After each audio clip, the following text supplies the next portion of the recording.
Hello there, and welcome to Just About Earth, where curiosity settles in for the evening and old scientific mysteries are allowed to unfold at a human pace. Tonight, we are going to sit with a very small object attached to a very large claim, the kind of claim that makes archaeologists lean forward, geologists clear their throats, and sensible people put down their tea for a moment just to make sure they heard correctly. Because our quiet subject for the night is the Nampa figurine, a tiny clay figure reportedly brought up from deep underground in Idaho in 1889, from deposits that some people at the time believed were vastly older than any human presence in the Americas. It is one of those stories that sounds almost designed to cause trouble. Not loud trouble, not dramatic cinematic trouble, but the sort of academic trouble that begins with one person saying, "That cannot possibly be right," and another replying, "Well, it appears to be in my hand." Before we wander any farther into this little puzzle, I would love to know where in the world you're listening from tonight and what sort of hour has found you. Is it very late where you are? The kind of late where the house has finally stopped making daytime sounds? Or is it one of those early quiet hours when the world still seems undecided about what kind of day it is going to be? It feels fitting to ask, because this is a story about deep time, human time, mistaken time, and the strange confidence people can have in a thing simply because it emerged from the ground looking serious. And if you find this soothing, or interesting, or simply a pleasant place to let your thoughts drift for a while, do give the video a like, maybe subscribe, and pass this corner of calm along to anyone else who enjoys a mystery that comes with equal parts dirt, doubt, and historical awkwardness. For now, settle in, get comfortable, and let's begin with a claim so improbable that it has managed to survive not because everyone believed it, but because almost no one could resist arguing about it. The broad outline is simple enough to say in one breath, though not at all simple to explain. In the summer of 1889 near Nampa in what was then Idaho territory, men were drilling an artesian well. According to the account that spread soon afterward, a small baked clay human figure came up with the sand from a depth of around 320 feet. In the retelling that followed, that depth did most of the heavy lifting. A tiny figurine by itself is just a figurine. A tiny figurine said to have come from deep beneath lava, clay, quicksand and old sediments is something else entirely. It becomes a challenge, a provocation, a dare. If the object really came from the layer people said it came from, then the implications would not be small. It would not simply mean that someone misplaced a trinket. It would mean a human-made object had turned up where no accepted human maker ought to have been. And that is how a very small thing can become historically enormous. This is one of the reasons the Nampa figurine has never really disappeared. It is not famous in the way a pharaoh's mask is famous, or in the way a dinosaur skeleton is famous, with school children and souvenir shops and slightly overexcited documentaries. It is famous in a more stubborn way. It belongs to that difficult category of objects people bring up whenever they want to ask whether the past has been misunderstood, whether experts miss obvious things, whether strange finds are dismissed too quickly, or whether human beings simply adore an impossible story so much that they will happily drag it across more than a century. You can almost see why it lingers. On one side, you have geology, method, caution, and the long accumulated effort to understand when people actually arrived in the Americas. On the other, you have a clay figure, an artesian well, and one of the most tempting sentences in all of historical speculation. What if everything is earlier than we thought? That sentence has caused a great many problems over the years, and not only in archaeology.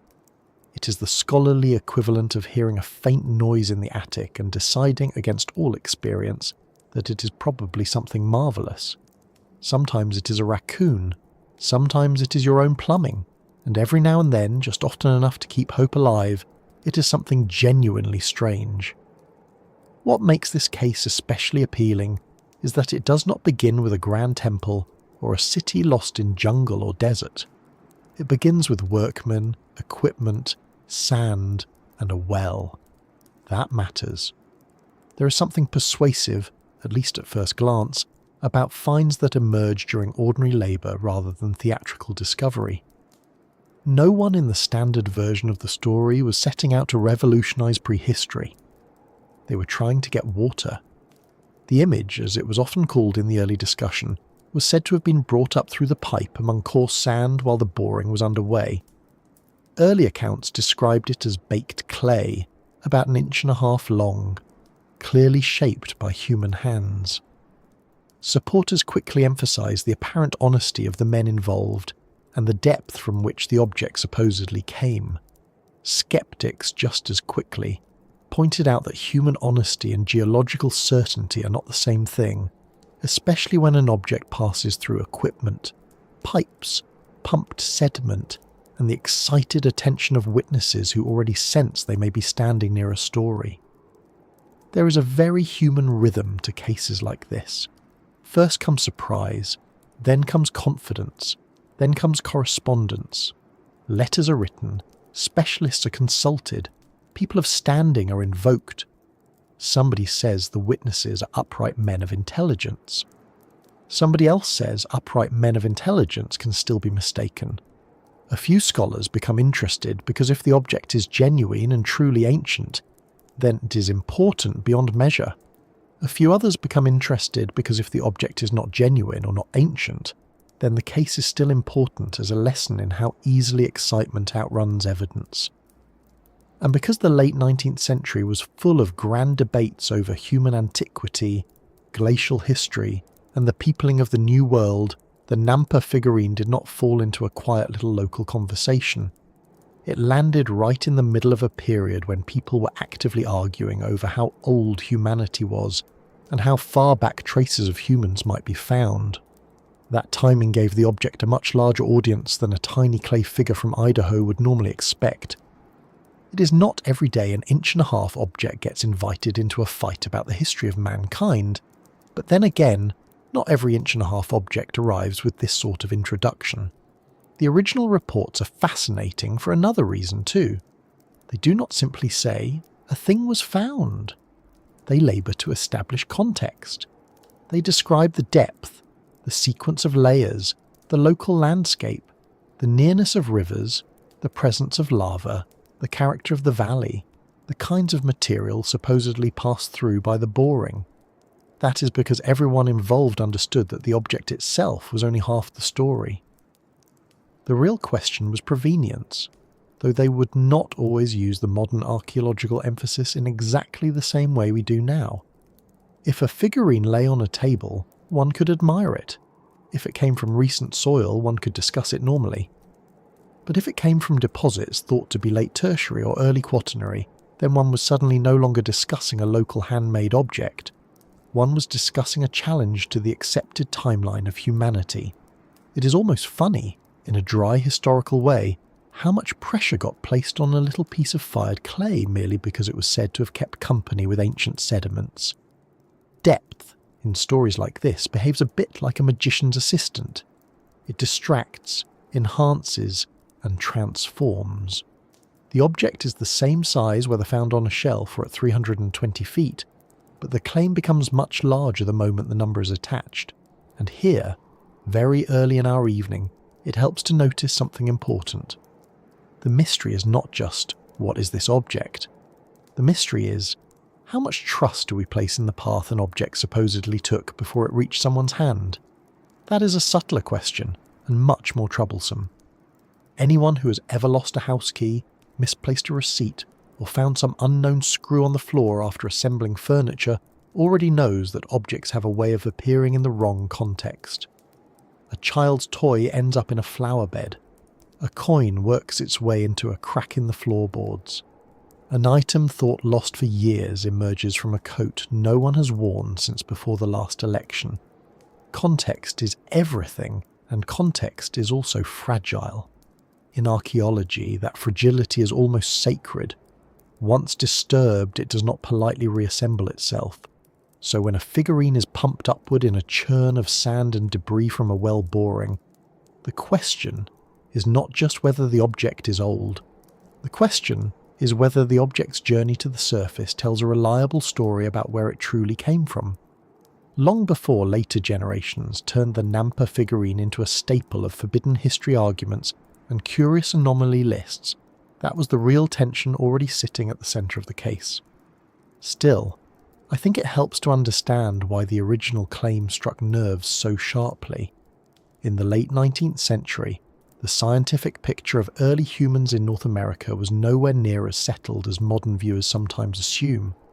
There were active disputes over glacial deposits, over ancient gravels, over artefacts claimed from very old strata, over what constituted good evidence, and over how easily wishful thinking could sneak into science wearing a serious expression. The Nampa image entered that atmosphere almost perfectly. It gave believers room to imagine startling antiquity. It gave doubters a test case in skepticism. It gave writers something to circulate and institutions something to examine. Idaho State University's Regional Archaeology Overview still notes that the 1889 discovery was controversial from the beginning, and that the little clay figure soon became the centre of considerable academic debate. That is a polite institutional way of saying people argued over it for years and never entirely stopped. There is also something quietly revealing in the scale of the object. Had the claim involved a grand statue, a carved stone pillar, or a wall covered in markings, the story might almost have been easier to dismiss because the spectacle would feel too convenient. But the Nampa figurine is modest, small, almost domestic in feeling. The sort of object that seems as though it ought to belong in someone's hand rather than in a museum case or a grand theory of prehistory. That modesty gives the story an odd credibility in the imagination. It feels less like a deliberate declaration and more like an accident. And accidents are persuasive. They do not look like propaganda. They look like interruptions. One moment the workers were about their business, and the next a tiny human form was sitting there asking one of the rudest questions an artifact can ask. Are you sure you know when I belong? You can see why the question stuck. Humanity is very attached to knowing when it belongs. We build whole chronologies to reassure ourselves that events happened in the proper order. First this, then that, then us, then pottery, then cities, then regrettable office lighting. A figurine said to be impossibly early does not merely challenge a date, it mocks the comfort of sequence itself. Of course, almost everything about the Nampa figurine becomes more difficult the moment one tries to handle it carefully. What exactly was the geological layer? How securely was the material observed? Could the object have entered the well from above? Could it have been introduced by chance, by carelessness, or by design? Were the strata described accurately by people doing the boring, or only approximately? Did later retellings harden soft uncertainties into firm facts? These are not glamorous questions, but they are the ones that matter. The romance of the story lies in saying, humans didn't exist when this was made. The discipline lies in asking, how do you know where it was really found? Those are not the same sentence, not even close. And one of the quiet themes that will follow us through this whole story is that history is full of objects people wanted to be older than they were, stranger than they were, more revolutionary than they were. Sometimes that desire is innocent, sometimes it is promotional, sometimes it is ideological, and sometimes it is simply the result of the human brain finding an irresistible shape in uncertainty and deciding to run with it. Even so, I do not think the Nampa figurine should be dismissed as boring simply because later scholars became doubtful. Quite the opposite. A disputed object can tell us two stories at once. It can tell us about the past it allegedly came from, and also about the era that received it, argued over it, and folded it into bigger cultural hopes and anxieties. In that sense, the Nampa figurine is doubly historical. It belongs to the American West of the late 19th century, with its wells and territory-era ambitions and appetite for discovery, and it belongs to the long intellectual struggle over how evidence should be handled when it arrives wrapped in excitement. It also belongs, rather stubbornly, to our own time, because every few years it returns in one form or another as proof, counterproof, curiosity, warning, or internet bait. Some people still present it as a sign that accepted history is too narrow. Others hold it up as a classic example of why provenance matters more than sensation. In either case, the little figure keeps doing what it has done since 1889, making people declare more certainty than they probably ought to. So for tonight, we will not rush to solve it before we have even looked at it properly. We will not use it as a prop for grand conclusions before we understand the setting, the witnesses, the geology, the objections, and the long afterlife of the claim. That would be too easy, and easy answers are usually the first things that old mysteries punish. Instead, we're going to stay with the object at the moment it first enters the story, still wet with the authority of depth, still carrying all the confidence that comes from being newly found and not yet fully questioned. Because the beginning matters here more than almost anywhere else. With the Nampa figurine, everything depends on the moment it came up from the earth, who saw it, what they thought they knew, and how a tiny human shape became entangled with ground that seemed far older than humanity itself. And that is where we should linger next, down at the well with the sand, the pump, the men at work, and the little figure before anyone had quite decided what sort of trouble it was going to cause. Now we can move closer to the well itself, because this story only becomes strange after you picture the ordinary work that came before it. No museum lighting, no velvet trays, no scholar brushing dust from an ancient shrine. Just a drilling operation in the Nampa area in the summer of 1889, in what was still Idaho territory, with men trying to sink an artesian well and get on with the practical business of water. In the account that spread afterward, the key figure was M.A. Kurtz, who was managing and partly owning the well. Later letters collected by George Frederick Wright say, the find happened about the 1st of August, and that the object was not dug out by hand in some careful little moment of revelation. It was brought up through the pipe with coarse sand while the boring was underway.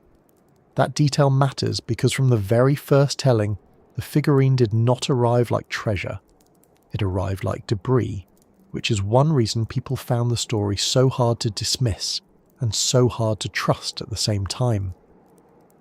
By early September, Charles Francis Adams was already writing about a curious clay image said to have been found while boring for artesian water, and the event was on its way from a working well in Idaho to scientific discussion in the East.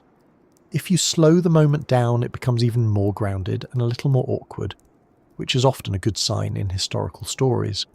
This was not some grand expedition waiting for a sensational discovery. Kurtz later explained that he had been handling pumpful after pumpful of sand for several days, because the driller expected to strike sandstone at any moment. He said he found the image between 11 and 12 in the morning. The sand pump in another letter was described as making a trip every 6 or 8 minutes, worked rapidly by steam. So the scene is not one of solemn silence and revelation. It is repetitive, noisy, dusty labour. Sand comes up, more sand comes up.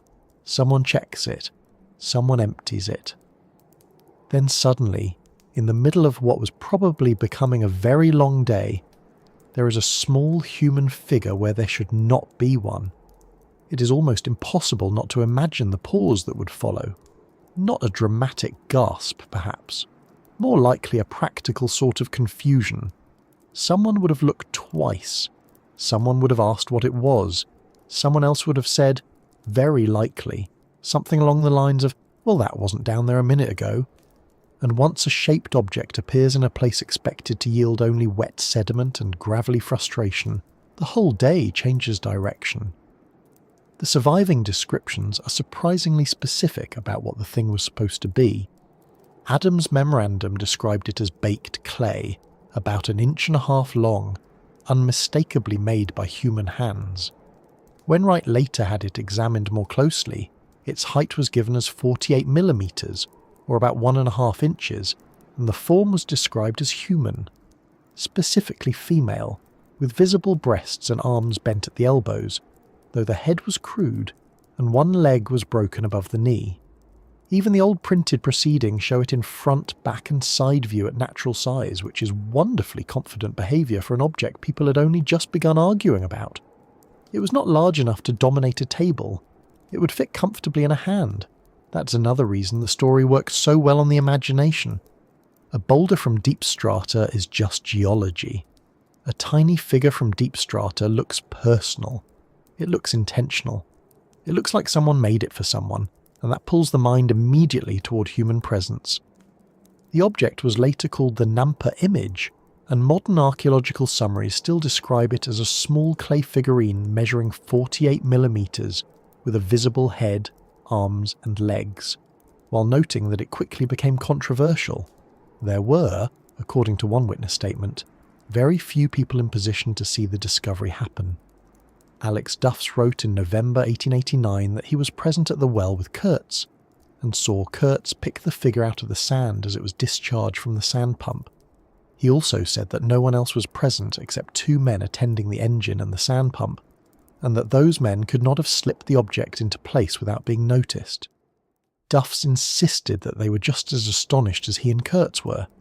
That is exactly the sort of testimony that sounds reassuring at first. A short list of witnesses feels cleaner than a crowd. Fewer people, fewer chances for confusion, fewer hands near the evidence.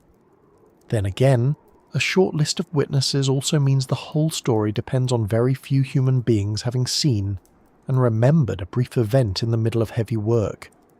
History can turn on moments like that, but it does so nervously. There is no archaeologist kneeling beside an intact layer here. There is no photographed find spot. There is no careful field record in the modern sense. There is a pumped load of sand, a man picking out a small object, and another man later saying, in effect, "Yes, that is what I saw too. It is enough to make a story. Whether it is enough to settle one is another matter." And yet the men involved seemed very eager to present the event as straightforward, even dull in its honesty. Adams, writing to Wright on September 8th, said the object had already been seen by G.M. Gumming, the Union Pacific manager in that district, the day after it was thrown up by the borer. Adams clearly thought this mattered. He emphasised Gumming's education and reliability, and he said the memorandum had been taken down on the spot while examining the object. That kind of language is easy to recognise. It is the language people use when they know their story sounds improbable, and they want to build a fence of respectable names around it before anyone starts laughing. By the time the case reached the Boston Society of Natural History at its January 1st, 1890 meeting, it had already moved well beyond local rumour. Wright presented the correspondence there under the chairmanship of Frederick Ward Putnam, and the image was formally introduced into a scientific discussion about glacial conditions and ancient man. So the figurine did not become famous because someone found it funny. It became famous because people with serious reputations thought it merited serious attention, or at the very least serious inspection. That is one reason it remained so sticky. It was not born in the margins. It was ushered into respectable rooms almost immediately. Kurtz, for his part, did not merely say the figurine came up from below and leave it at that. He spent a good deal of time defending the mechanics of the find, which tells you that skepticism arrived almost instantly. In later letters he answered suggestions that the object might have been inserted into the sand pump.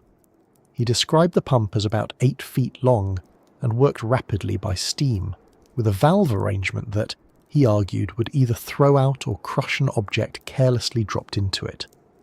He said that if someone had tossed the image in while the pump was at rest, the quick lifting motion would likely have ejected it. If someone had put it in after the pump was emptied, the descending valve would have knocked it into pieces. This is one of those lovely 19th century defences that tries to sound purely mechanical, and therefore purely trustworthy. No emotion, no grandeur, just metal, motion and practical impossibility. He also said that he had handled almost every pumpful of sand for several days, and that the image had appeared during that ordinary sequence, not during some mysterious interruption. It is a strong defence as far as witness confidence goes. At the same time, it reminds us that the object came through machinery, not through controlled excavation, and that is exactly the sort of detail that can support belief and doubt at once, depending on which way you are leaning when you hear it. There is another detail from Kurtz's own letters that makes the discovery feel less tidy than later retellings often suggest. He admitted that they had not paid close attention to the different strata beyond making notes, and that the excavated material was dumped onto one pile.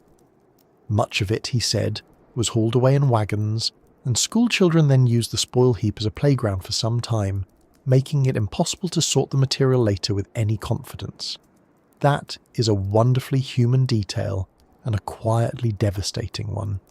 It tells you something about how discoveries like this happened in the real world, before anyone understood they might need to preserve every clod and layer for future dispute. Water was the goal.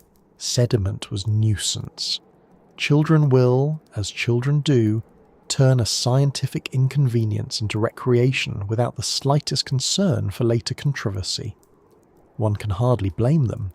Had someone announced to the school children that they were trampling potential evidence in one of the oddest archaeological cases in Idaho history, they might have taken a short pause and then gone right back to climbing on it. But the point is important. Even before the arguments over antiquity fully began, the physical context of the discovery had already become hard to reconstruct. That does not prove fraud. It does, however, make certainty far more expensive than the story first appears. The deeper you look into the paperwork, the more the scene keeps alternating between confidence and inconvenience. Kurtz explained that to handle the pipes they had dug a regular well, about 25 feet deep, around the boring. He also noted that after 60 feet they had struck water, and that the well remained water-filled at that level except when briefly shut off while going through clay beds. He listed an alternating sequence of soil, lava rock, quicksand, clay, more quicksand, more clay balls mixed with sand, and then the coarse sand from which the image came. To modern ears, that is already enough to begin asking careful questions. Not because the description must be false, but because it is exactly the kind of mixed mechanical and geological setting in which later disputes become unavoidable. A small object discovered in a fully documented excavation unit is one thing. A small object that arrives in pumped sediment from a deep boring within a larger dug well is something else. You do not need to be cynical to see the difference. You only need to have ever tried to keep track of where a single screw came from while assembling furniture. Once you add water, sand, pumps, valves, spoil heaps, and multiple levels of digging, the past becomes a very slippery accountant. Then there is the matter of what happened to the object immediately after it was found, which is one of those details that rarely helps a mystery become simpler. In a November letter, Kurt said the head had been broken off, and that he himself had cut into the figure between the shoulders with a knife in order to stick the head back on again. He stressed that the face and head had not been altered beyond that, but the admission is still remarkable. The little figure had not emerged from the earth and passed into a sealed laboratory case under white gloves. It entered the world of handling, showing, repairing, mailing, photographing and persuading. That alone does not disqualify it. 19th century finds were often treated in ways that would make a modern conservator put both hands over their face. But it does show how quickly the Nampa figurine became an object in circulation rather than an untouched find in place. Wright said it remained in his hands for nearly 3 months, and other examinations followed. So even before people really settled on what it meant, they were already touching it, measuring it, judging it, and using it to argue about much larger things. The little figure had almost no chance to remain neutral. It was pressed immediately into service. What I find especially telling is the tone of Gumming's letter, because it captures the mood of the case better than almost anything else. He openly acknowledged that a discovery of this kind was so extraordinary that even strong circumstantial evidence should not be accepted lightly. That is a very fair starting point.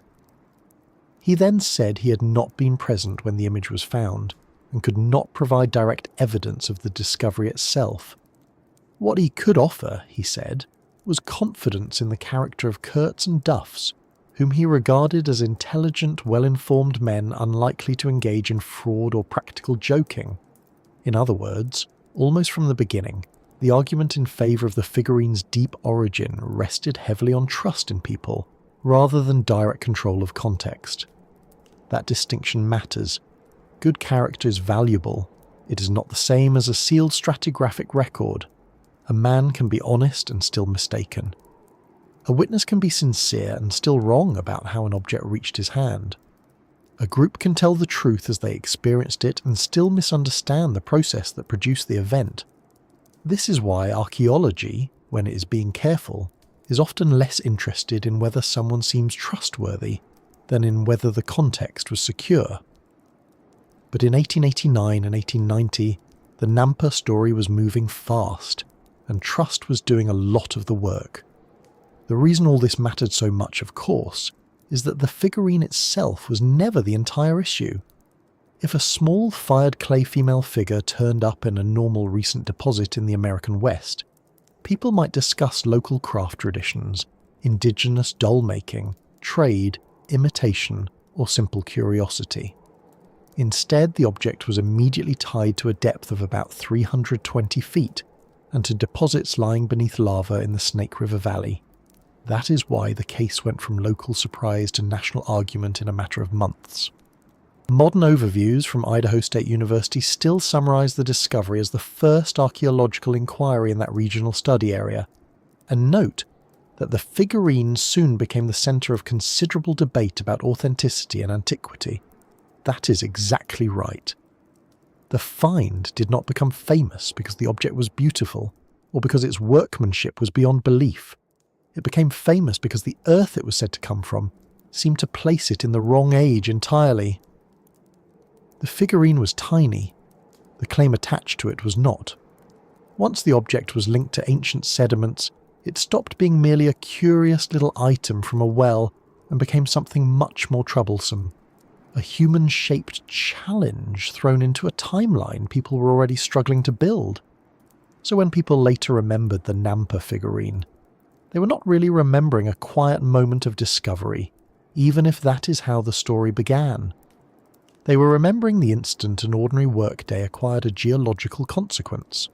They were remembering a clay figure lifted in wet sand, picked out by hand, shown around locally, vouched for by respectable men, defended with pump mechanics, and sent along by letter toward institutions eager to know whether they were looking at a real rupture in prehistory or a misunderstanding with very good timing. That is why the image matters. Not because it emerged from the earth in some magical way, but because everything about its emergence was just credible enough to keep the argument alive. The well was real. The men were real. The letters were real. The object was real. What remained uncertain was the path connecting those realities. And once that uncertainty attached itself to a depth of 320 feet, the little figure could no longer be discussed as a simple object. It had become a claim about the ground itself, and the ground was about to do most of the talking. What makes the Nampa figurine difficult is not simply that it was said to come from great depth. It is that from the very beginning there were really two different stories attached to the same little object, and both could sound reasonable depending on which detail you heard first. One story said a human-made clay figure came up from about 320 feet below the ground near Nampa in 1889, from deposits so old that the find would upset the accepted timeline of human presence in North America. The other story said something much less dramatic but much more familiar to archaeologists. A small object with a recent human origin somehow entered the process of drilling, pumping, handling, or dumping, and was then mistaken for something impossibly ancient, because everyone's attention was fixed on the depth, not on the path the object had taken to get there. The figurine was real. The deeper question was whether its supposed age came from the object itself, or from the circumstances wrapped around it. Idaho State University's overview still treats the find as controversial from the outset, and the 1904 USGS folio on the Nampa quadrangle recorded the well section, while also preserving, in unusually blunt language, the possibility that the image had been dropped into the borehole as a practical joke. That may sound almost disappointingly ordinary, but archaeology is full of cases where the ordinary explanation turns out to be the durable one. Not because scholars enjoy spoiling a mystery, but because objects and contexts are rarely as loyal to each other as we would like. A coin in old soil is not automatically an old coin. A bone near an ancient layer is not automatically ancient in the same way the layer is ancient, and an artifact brought up by a sand pump is not identical, in evidentiary terms, to an artifact found in place inside an undisturbed deposit. That distinction sits at the centre of the Nampa story. The artesian well provided material from depth, but it did not provide the kind of controlled excavation record that would let later researchers say, with confidence, this figurine was definitely embedded here, in this exact layer, untouched since remote geological time. The 1918 American anthropologist article by Oliver P. Hay is actually useful here because, although Hay argued that accidental or fraudulent intrusion appears to be excluded, he also summarised the standard skeptical objections that followed such discoveries. No expert on site, no full witness chain, possible movement from later deposits, crevices, burrows, roots, or simple human mischief. In one compact passage you can hear both the optimism and the vulnerability of the case. The deep story version was easy to tell because it had a number attached to it, and numbers make mysteries look disciplined. About 320 feet. It sounds definite, sober, mechanical. The USGS folio later gave the well section in a compressed form. 60 feet of hardpan and loam, 15 feet of basalt, then thick runs of sand and boulders with intermittent clay seams, and then the stratum from whose lower part the sand pump reportedly brought up the small image.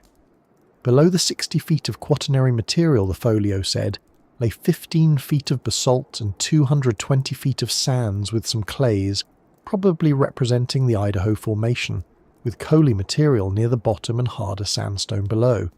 In other words, the geological setting was precisely the sort that could make a 19th century observer feel that something very ancient had been breached. But the same folio that preserved the section also inserted the skeptical comment that no further substantiation had been forthcoming, and that the image may have been dropped into the well hole by someone wishing to perpetrate a practical joke. That sentence is almost rude in its directness, but it tells you something important about how quickly the scientific imagination split. Even while the depth was being recorded, doubt was being recorded with it. And that is the awkward thing about a story like this. People sometimes talk as though there are only two positions available. Either the figurine really came from the great depth claimed, or else there must have been a deliberate hoax with malicious intent and theatrical planning. But there is a much broader middle ground. An object can be recent without anyone staging a grand fraud. It can be introduced accidentally. It can be near a work area, and then enter a well-opening spoil pile, or pumping sequence in a way nobody fully notices at the time. It can be misunderstood honestly. Hay's own list of skeptical possibilities included transportation from later deposits, movement through crevices or animal burrows, and the interventions of jokers or collectors. The very existence of that list shows that early 20th century scientists were already familiar with the many dull ways evidence can become scrambled. The Nampa figurine is not unusual because someone considered contamination possible. It is unusual because the consequences of contamination, if that is what happened, were so large. A mislocated modern trinket would be forgettable almost anywhere else. Here it would create a century of arguments. One reason the surface story interpretation has remained persuasive is that a drilling operation is not a sealed world. A well boring is a moving system. Material is brought up, handled, discharged, observed, and often discarded. The human element is constant. There are workers, visitors, tools, pipes, pauses, judgments, assumptions. Even if one rejects the practical joke idea, the basic logic of caution remains the same. Once an object is known only from pumped sediment rather than from a carefully documented in situ position, its context becomes partly mechanical and partly testimonial. Idaho State University's Summary of Regional Archaeology treats the Nampa find as the first inquiry in that part of the Snake River Basin, and emphasises that it became the centre of considerable academic debate about authenticity and antiquity. That summary matters because it places the figurine at the very beginning of a regional archaeological tradition that later moved toward much more systematic methods. The implication, even if the page does not spell it out as a moral lesson, is clear enough. Archaeology learned to distrust spectacular claims that outran their context. There is also something deeply revealing in the fact that supporters and skeptics were not always arguing about the same thing. Some defenders focused on the figurine as an indisputably human-made object. On that point, there was never much mystery. It looked shaped, intentional, bodily. Hay described it plainly in 1918 as an 1.5-inch baked clay image representing a woman. Idaho State University likewise summarizes it as a 48mm clay figurine modelled in human form with visible head, arms and legs. The fight was not really over whether the object looked artificial. The fight was over whether its appearance in the well samples was enough to anchor it to deep time. That distinction matters because it explains why the case could survive so long in public imagination. It is man-made sounds like a victory only if one quietly slips past the harder question of, and from where exactly? Once that harder question is asked properly, the object stops being a miracle and becomes a provenance problem. The geology itself did not help the case become simpler. The Nampa folio described roots, leaves and vegetable mould below the basalt, noted lignitic material near the bottom, and associated the deeper sands and clays with older formations. To 19th century and early 20th century readers, that combination of lava, buried organic material, and thick-layered sediments gave the whole affair a faintly prehistoric dignity. It sounded like the sort of place from which one might extract mammal bones, fossil plant remains, and perhaps, if one were in a particularly bold mood, evidence of very early humans. Hay, who was sympathetic to the possibility of older human antiquity in North America, explicitly linked the Nampa case to broader questions about Pleistocene evidence, and noted that anthropologists questioned authenticity largely because the find implied great age for a relatively advanced human form. That point is worth lingering over. The figurine was not troublesome merely because it was old. It was troublesome because it looked too culturally developed to sit comfortably in the deep antiquity some defenders wanted to assign to it. In other words, if it really was ancient in the way the depth suggested, then it arrived already carrying style, symbolism and workmanship far more familiar than the chronology would allow, and that is precisely where the surface story begins to look stronger. If the object resembles a small doll or figurine of the sort one might reasonably imagine in more recent indigenous or local craft traditions, then the simplest hypothesis is not that all human chronology must be redrawn. The simplest hypothesis is that the object is what it appears to be, a comparatively recent human-made piece that entered the drilling context by some ordinary route. The USGS folio did not need to prove exactly how that happened in order to register suspicion. It merely had to note that the find had not received further substantiation and that intrusion into the well hole remained plausible. Modern scholars would phrase it more carefully, perhaps with less appetite for the phrase practical joke, but the underlying caution is entirely standard. Extraordinary depth claims require unusually secure context, and in the Nampa case the context was never secure enough to force acceptance of the more radical interpretation. Still, it would be unfair to pretend the skeptical side always held an effortless advantage. Hay's 1918 discussion is a reminder that defenders did not see themselves as gullible. He stated that the possibility of accidental or fraudulent intrusion appeared excluded and objected to the habit of dismissing every early human claim by piling on hypothetical objections. He even laid out, almost impatiently, the stock skeptical toolkit. Maybe the object worked down through a burrow, maybe it came from another deposit, maybe some joker interfered, maybe the finder was mistaken. His complaint was not irrational. Any controversial artifact can be dissolved into a cloud of possibilities if one is allowed to imagine enough routes of disturbance. In that sense, the Nampa debate sits at a very old crossroads in science. How much weight should be given to witness testimony when direct context is poor? How many hypothetical intrusions must be ruled out before a case is considered strong? At what point does skepticism become prudence? And at what point does it become a reflex? Those are fair questions, and they are part of why the case remained alive. But even there, the imbalance in the evidence is hard to ignore. To make the deep story persuasive, one has to trust that the pumping process preserved the figurine's true origin, that the object was not introduced anywhere along the way, that the witnesses understood the well mechanics and context correctly, and that the geological interpretation attached to the well section placed the object in an age genuinely incompatible with recent human manufacture.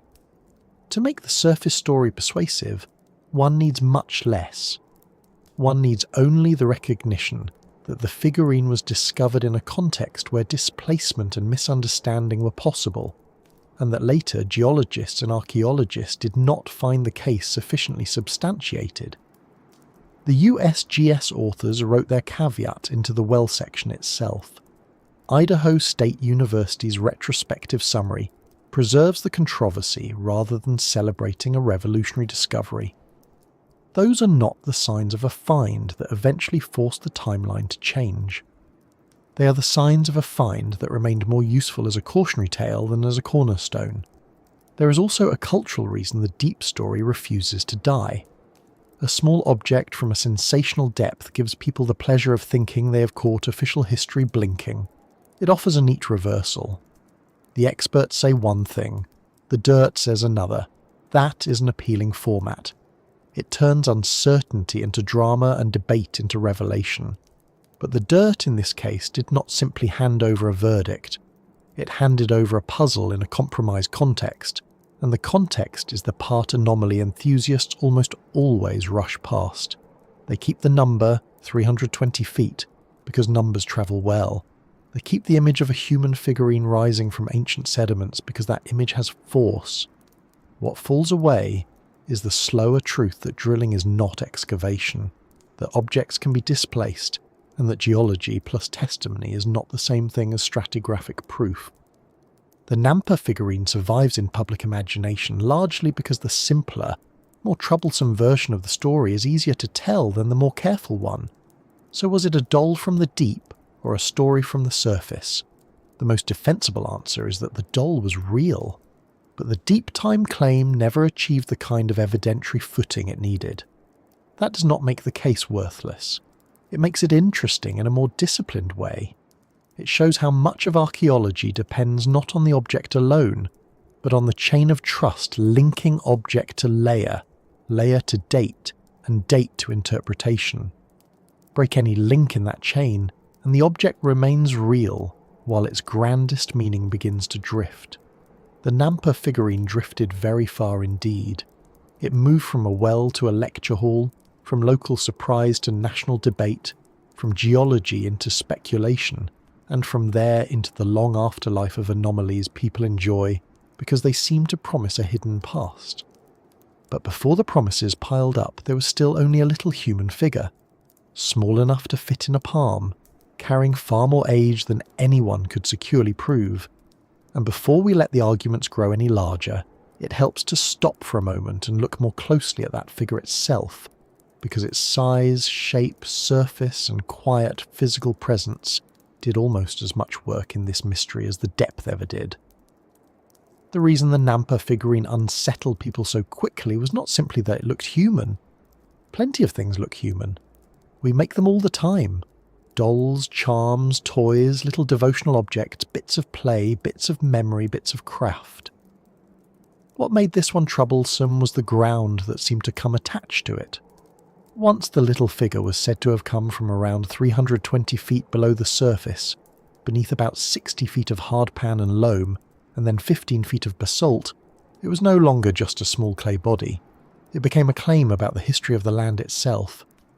In the original 1890 correspondence, the well section was summarised as 60 feet of soil, 12 to 15 feet of lava rock, then long runs of quicksand and clay, and finally the coarse sand in which the image came up.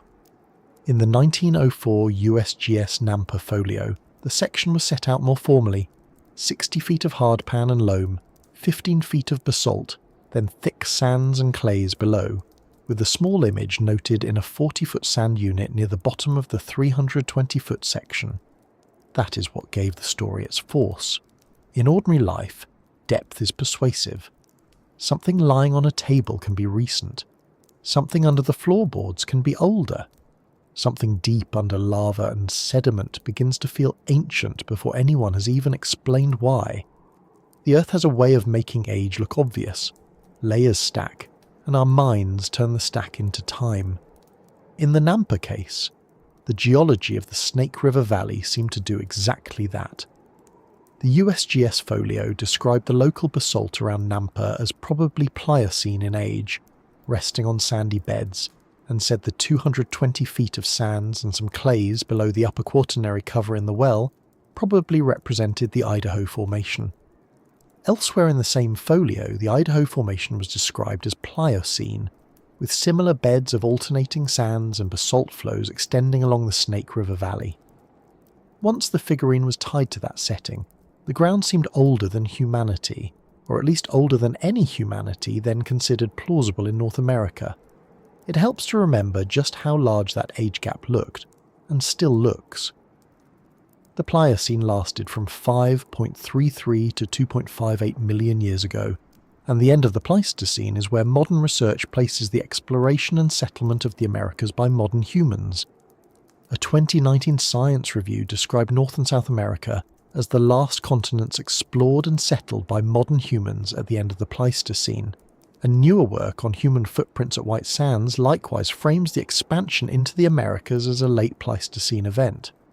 So even by current standards, a human-made figurine genuinely coming from Pliocene-age deposits would not be a small chronological adjustment, it would be a rupture of enormous scale. In 1889 and 1890, when the accepted picture of early humans in the Americas was much more conservative than it is now, the claim felt even more extreme. That is why the people who first took the find seriously did not simply say, "interesting object." They almost immediately began thinking in geological terms. In the Boston Society of Natural History Correspondence, Charles Francis Adams emphasized that Nampa was a lava region, and that the image had been found about 320 feet below the surface, GM.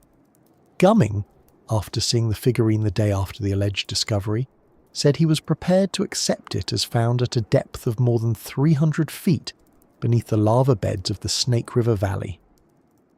The geologist S.F. Emmons, while careful not to assign a definite age, wrote that if the beds antedated the cutting of the present canyon of the Snake through the lava plains, their antiquity would at once become very great. He even compared the problem cautiously to the recession of Niagara, because canyon cutting in hard rock had become one of the era's favourite ways of thinking about long spans of time. That comparison tells you a great deal about the late 19th century scientific imagination. The issue was not merely that the figurine was old. The issue was that the landscape around Nampa looked as though it had been taking shape over an interval so long that human manufacture did not seem to belong there. Basalt suggested volcanic episodes. Beneath basalt there were roots, leaves and vegetable matter in the well section.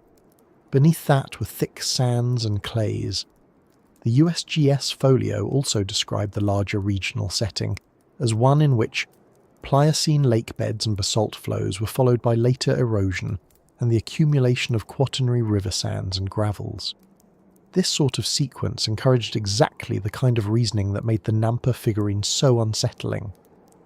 If the object truly belonged with the deeper beds, then it did not merely imply people in Idaho earlier than expected.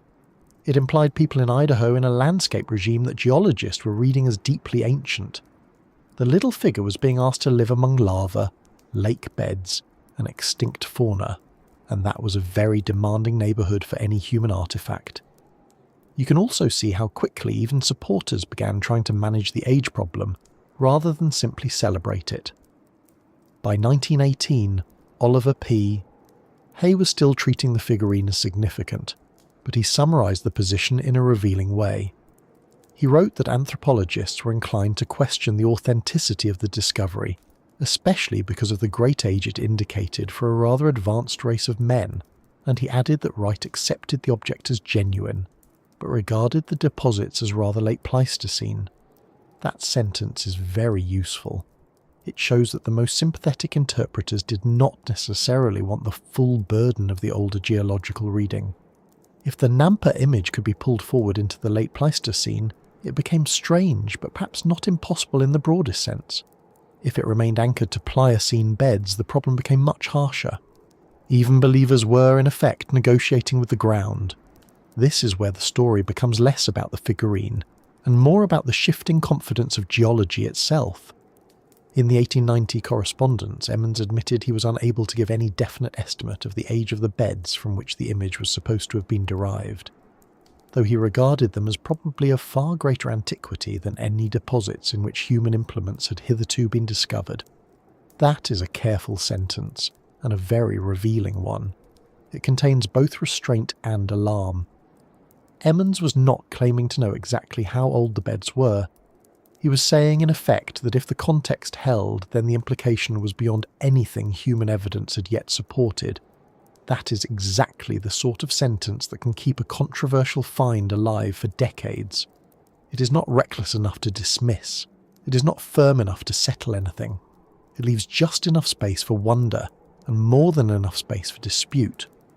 The practical result was that the ground itself became the star witness, and like many star witnesses, it said different things to different people. To some, the well section suggested a genuine descent through older and older deposits until something extraordinary emerged. To others, the same setting suggested caution, because wells are not controlled excavations and layered ground in a working bore is not the same thing as a secure archaeological context. But before the objections hardened, the appeal of the deeper reading was very strong. President Putnam, according to the Boston Society record, spoke of the evidences of age shown by oxide of iron on the image, and by quartz grains cemented beneath the right arm. H. W. Haynes went even further and called the Nampa image a most important evidence of the great antiquity of man in America. That phrasing matters. It shows how rapidly the object was turned into a statement not just about Idaho, not just about one well, but about man in America on a continental timescale. A tiny figure had been handed a monumental job description. That kind of leap was possible because geology in the late 19th century carried a special authority. Stratified ground looked objective in a way witnesses did not. Men could lie, joke, misremember, or exaggerate. Lava beds, clay seams, and buried sands seemed harder to argue with. Once a geologist's vocabulary entered the conversation, the object acquired a seriousness that far exceeded its size. Terms like Pliocene, Quaternary, Idaho Formation, lake beds, and canyon cutting did not just describe the setting, they dignified the claim. They made it sound as though the Earth itself had signed the affidavit. And this is one of the reasons the Nampa figurine story still has such a grip on people. It combines two kinds of authority that humans find especially hard to resist: the authority of a shaped human object and the authority of deep geology. Put them together and you get a narrative that feels almost unfairly persuasive, at least until you begin asking how securely those two authorities were actually joined. There is another quiet problem here, and it is easy to miss because the phrase older than humanity sounds so dramatic that it can drown out the smaller, more precise issue underneath it. The issue is not whether the ground was old. Of course, parts of the ground were old. The Idaho Formation was assigned to the Pliocene in the folio, and the Pliocene by modern formal definition reaches back millions of years. The issue is whether the figurine really belonged to that old ground in the same sense the surrounding sediments did. That is a much more delicate question. Geological age and artifact age only travel together when context is secure. Without secure context, the age of the ground can begin to intimidate people into granting age to the object by association alone. The Nampa case is almost a perfect example of that temptation. The landscape looked ancient enough to overawe, and once overawed, people became more willing to believe that anything emerging from below must share the land's antiquity. The later USGS caveat is so important precisely because it interrupted that overawing effect. In the same well section that recorded the image, The folio inserted a parenthetical warning that further substantiation of the occurrence had not been forthcoming, and that the image may have been dropped into the well hole by someone wishing to perpetrate a practical joke. That comment did not prove what happened, but it did something just as important. It reminded readers that geological depth and archaeological provenience were not identical. The ground may have been ancient, but the object's path into the well was still in question. Hay later complained that this dismissal did not accord with the earlier Boston discussion, and he preferred to treat the deposits as Pleistocene rather than Pliocene. But the caveat remained sitting there in the USGS folio like a small but extremely stubborn stone in the shoe of every dramatic retelling. In a way, that is the real theme of this part of the story. For a while, the ground seemed older than humanity, and because the figurine seemed to rise directly from that ground, it briefly carried the age of the landscape on its back. That was enough to excite geologists, antiquarians, and museum people who were already interested in the antiquity of humans in the New World. Idaho State University's overview still notes that supporters such as Putnam and Haynes were confident in the figurine's antiquity, and that Haynes called it the most important evidence of great human antiquity in America.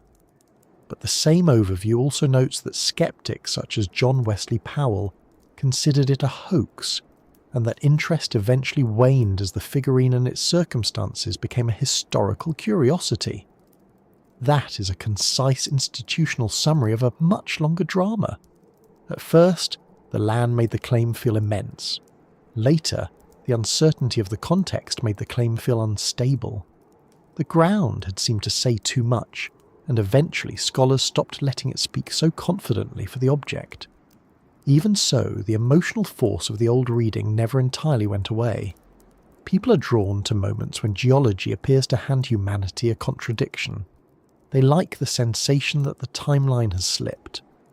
They enjoy the possibility that a single object might force the experts to clear the table and begin again. The Nampa figurine offered exactly that feeling because the Snake River Valley, with its lava, sands, clays and broad canyon history, looked grand enough to support a grand mistake or a grand revelation. For a while, serious people allowed themselves to wonder whether the revelation was real. And if you imagine standing there in 1890 before the later caveats hardened into standard skepticism, it is not hard to understand why. The land did not look recent, the well section did not look trivial, the figurine did not look natural. Put those together, and you have a mystery that feels bigger than its evidence. That is often the most durable kind. So when we say the ground seemed older than humanity, we're really talking about a moment when geology briefly outpaced caution. The age of the land, or at least the apparent age of the relevant strata, was large enough to make people consider possibilities they would usually reject on sight. Some tried to compress the age into the late Pleistocene, others leaned into the deeper implication. Still others, more sharply, saw the whole affair as a muddle or a joke. But the central tension stayed the same. If the figurine truly belonged to those beds, then human history in America had been pushed far beyond accepted limits. If it did not, then the case was a lesson in how easily ancient-looking ground can lend borrowed age to a much younger thing. And before the argument turned fully toward hoax, error, or intrusion, there was one more stage in the life of the mystery. The stage where the object itself still had to bear all that impossible age and sit there, quietly, looking far too familiar for the world people were trying to place it in. Once a find has been given an impossible age, the discussion changes shape almost immediately. It stops being only about the object and becomes about the rules people use to decide what counts as possible in the first place. That is exactly what happened at Nampa. A small clay human figure is not by itself a crisis. It only becomes one when it is attached to a geological story that seems to place it far outside any accepted human timeline. In the original dispute, the claim was that the figurine had come up from roughly 320 feet down, in a well boring below surface deposits and a basalt layer, in deeper sands and clays that later USGS authors associated with the Idaho Formation.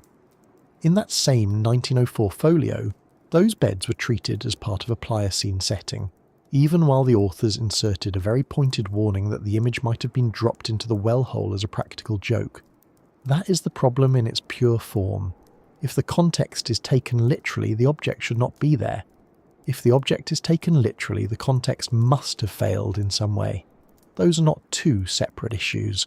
They are the same issue viewed from opposite ends. Archaeology is full of cases where one side of that tension gives way. Either the object turns out to be misidentified, or the context turns out to be disturbed, or the original report turns out to have sharpened uncertainty into certainty. The reason the Nampa figurine lasted so long in public memory is that neither side collapsed quickly enough to kill the story. The object was plainly human-made, at least to the people examining it, and the reported depth was plain enough to sound authoritative. That combination made it a perfect anomaly, kind of find people return to whenever they want, to test whether accepted history is firm or fragile. It helps to be precise about what was so unsettling. The strongest modern reviews of the peopling of the Americas place modern human exploration and settlement there at the end of the Pleistocene, with evidence for people present in different parts of the Americas by roughly 15,500 to 14,000 years ago. That timeline is already deep enough to be impressive without needing any help from fantasy. But the Idaho formation discussed in the Nampa folio was assigned to the Pliocene, and the Pliocene is measured not in tens of thousands of years but in millions. So the figurine was not merely awkwardly early. If the deep placement were correct, it would be older than the entire accepted human story in the hemisphere by an absurd margin. That is why the case did not feel like a minor correction. It felt like a direct insult to chronology. That kind of insult is very hard for scholarship to accept, and not only because scholars are cautious by temperament. A chronology is not just a date list. It is a structure built from many forms of evidence leaning on one another. Geological layers, faunal remains, radiometric dates, artifact styles, site formation processes, and regional comparisons all work together. If one object truly overturns that structure, then the evidence behind it has to be stronger than the evidence behind the timeline it is challenging. A tiny figurine from pumped sand does not begin that contest on level ground. It begins already disadvantaged because its extraordinary claim depends heavily on witness testimony and well mechanics, rather than on a clean, in-place archaeological context. That does not automatically make it false, but it does explain why skeptics did not need to prove a full hoax in order to remain unconvinced. They only needed to show that the chain-linking object to age was too weak to carry the weight put on it. This is where the Nampa case becomes more interesting than the usual simple version of the story. People often present it as a fight between brave minds willing to face the evidence and timid experts defending orthodoxy. Real disputes are almost never that neat. The figures involved at the start were not all dismissive, and the later skeptics were not merely hiding behind habit. Idaho State University's overview notes that supporters such as Frederick W. Putnam and H. W. Haynes were confident in the figurine's antiquity, with Haynes calling it the most important evidence of the great antiquity of man in America, while skeptics such as John Wesley Powell considered it a hoax. So the problem was never a simple matter of experts versus outsiders. It was a problem inside science itself, among people who all thought evidence mattered and who simply disagreed about what kind of evidence this actually was. There was another difficulty as well, and it was almost visual. The figurine did not merely claim to be ancient. It looked too culturally legible to fit comfortably into the age some people were assigning to it. Oliver P. Hay wrote in 1918 that anthropologists were inclined to question the authenticity of the discovery because of the great age it indicated for a rather advanced race of men. Earlier, W. H. Holmes had remarked on the oddity that the Nampa image, tentatively assigned to the tertiary or early quaternary, was probably the most mature example of a modelled human figurine yet found west of the Missouri. That is an unusually revealing criticism. The problem was not just too old, it was too old and too developed in appearance.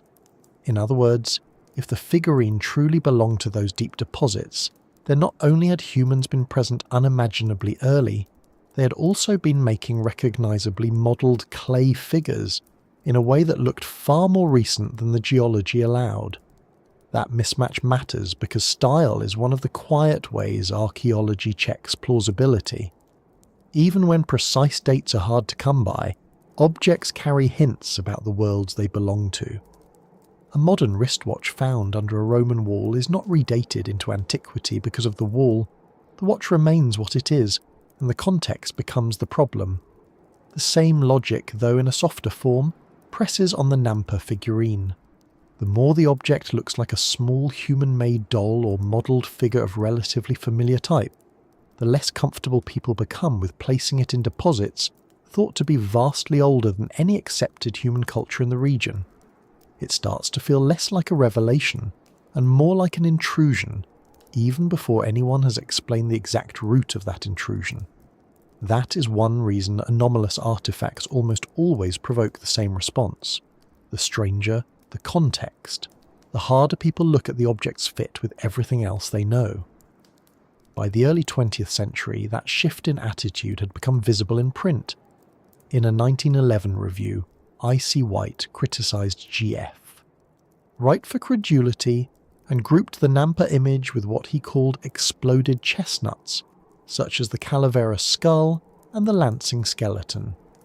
Decades later, David Meltzer would use the Nampa image as one example in a broader discussion of why archaeologists had good reason to be cautious about dramatic claims for early humans in North America, noting that cases like these had not proved to be what they were claimed to be. Those later judgments did not emerge from nowhere. They reflect a long process by which anomalous finds came to be measured less by their shock value and more by the reliability of the context from which they supposedly came. Once that methodological shift took hold, Nampa started to look less like a breakthrough and more like a warning label. There is something a little unfair about this, of course, and defenders of the figurine felt it. They complained in 1918 that accidental or fraudulent intrusion appeared to be excluded, and that anthropologists were resisting the case largely because of its implications. One can understand that frustration. If every unusual discovery is dismissed because it is unusual, then genuine surprises would never get a hearing. Science does need room for findings that disturb the existing picture, but it also needs a way to distinguish a real disturbance from a scrambled context. That is why the Nampa case is so valuable as an example. It sits exactly where those two duties collide. One duty says do not reject a claim merely because it is startling. The other says do not accept a startling claim unless the evidence is stronger than the ordinary explanations. Both duties are sensible. The trouble comes when an object is just interesting enough to satisfy the first, and just weakly documented enough to fail the second. And here the well itself keeps reappearing like an unhelpful witness. The figurine was not recovered in place from an exposed sediment face. It was not mapped in a grid square. It was not photographed as found. It came up through a 6-inch pipe while well materials were being brought up. According to Hayes' summary, and the later USGS folio preserved the claim while also openly doubting it. That is exactly the sort of situation that produces decades of argument and almost never produces consensus. A clean excavation can sometimes settle a disagreement. A pumped find almost always extends one. The sand pump gives believers enough machinery to point to, and skeptics enough machinery to distrust. It is almost too perfect an instrument for ambiguity. What should also be noticed is how quickly the figurine stopped being a local curiosity and became a symbol. Once Haynes called it the most important evidence for great human antiquity in America, it was no longer a small object from one Idaho well. It was being asked to stand in for a continental argument. The burden placed on it was enormous. It had to prove not only that it was genuinely ancient, but that a whole timeline of human presence required revision. The moment that happened, every weakness in the case became more serious. An uncertain witness chain was no longer just a local nuisance. It was fatal. A possible route of intrusion was no longer a minor doubt. It was decisive. Extraordinary claims are not judged harshly because scholars enjoy severity. They are judged harshly because once they are accepted, they rearrange large areas of understanding. The Nampa figurine was tiny, but the revision it implied was enormous. This is also why the phrase out-of-place artifact is so seductive and so misleading. It sounds as though the object itself has done the hard work. There it is, plainly present where it should not be. But an out-of-place artifact is not a category that solves anything. It is merely a category that announces a conflict between object and context. The solution can go either way. Sometimes the context wins and the object is reinterpreted. Sometimes the object wins and the chronology is adjusted. Most often, when evidence is thin, the case stays unresolved in public imagination, while specialists quietly set it aside. Nampa fits that pattern almost exactly. It remained too interesting to vanish, and too uncertain to anchor anything solid. That middle condition is one of the most enduring habitats an archaeological anomaly can have. There is also a psychological reason people never tire of such cases. The thing that should not be there gives a pleasant jolt of narrative disorder. It makes the world feel less settled. It offers a brief sense that history may contain trapdoors. The Nampa figurine has benefited from that feeling for well over a century.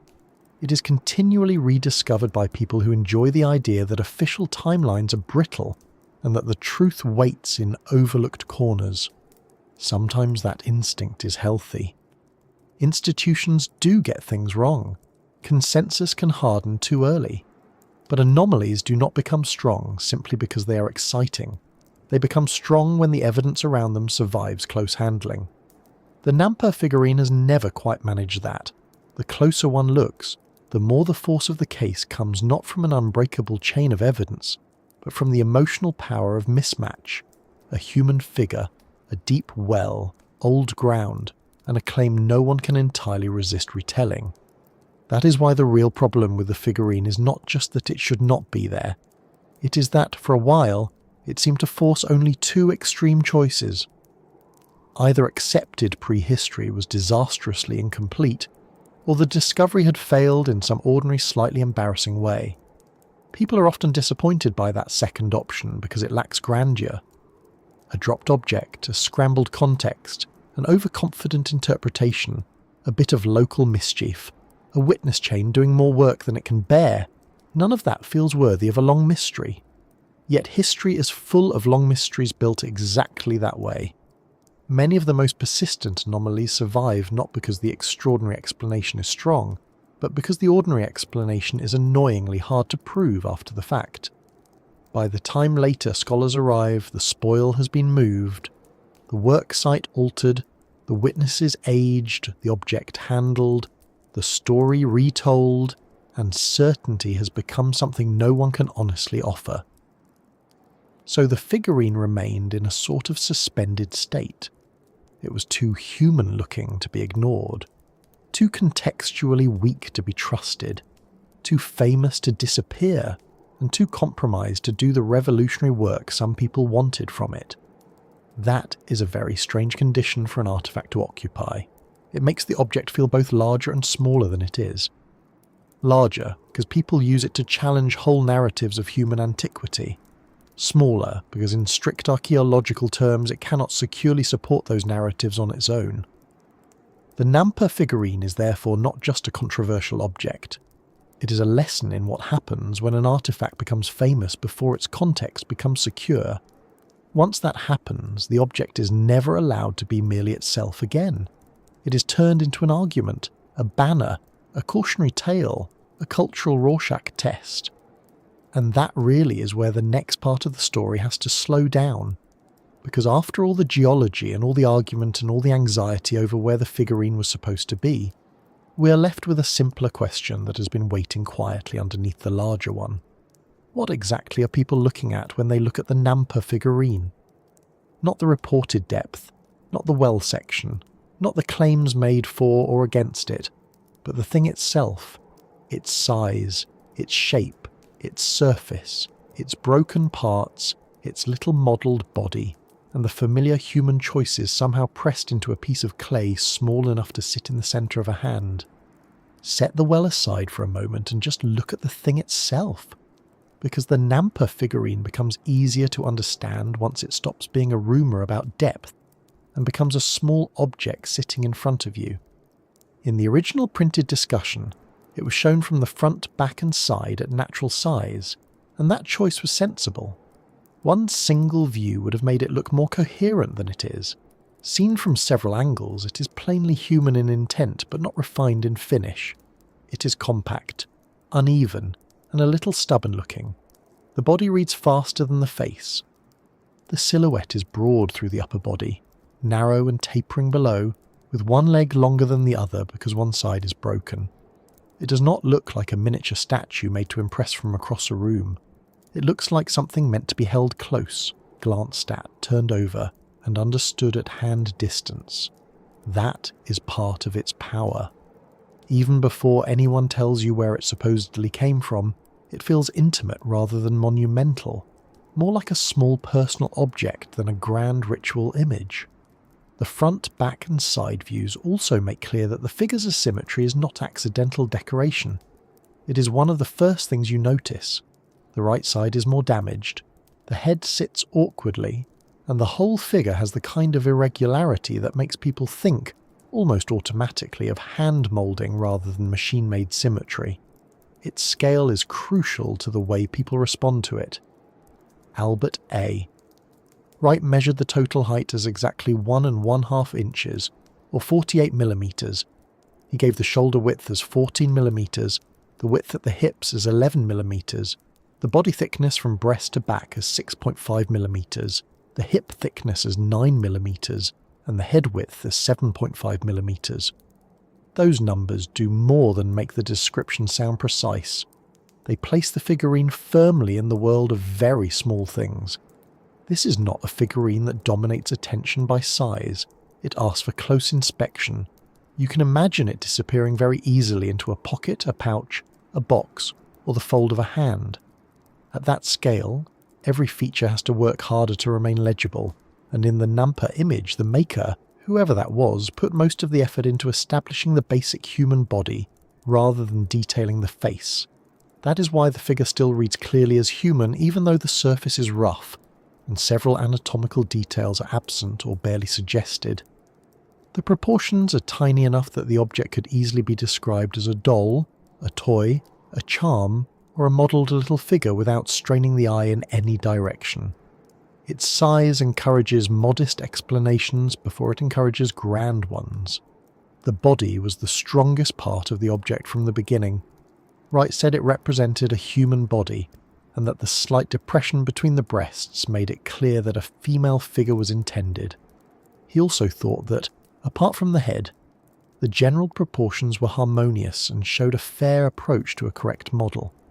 He was particularly struck by the back of the body and by the natural bending of the arms at the elbows, with the arms resting easily at the sides of the hips. That is quite a generous description for such a rough little object, but it helps explain why the figurine made such an impression. It was not merely a vaguely anthropomorphic lump.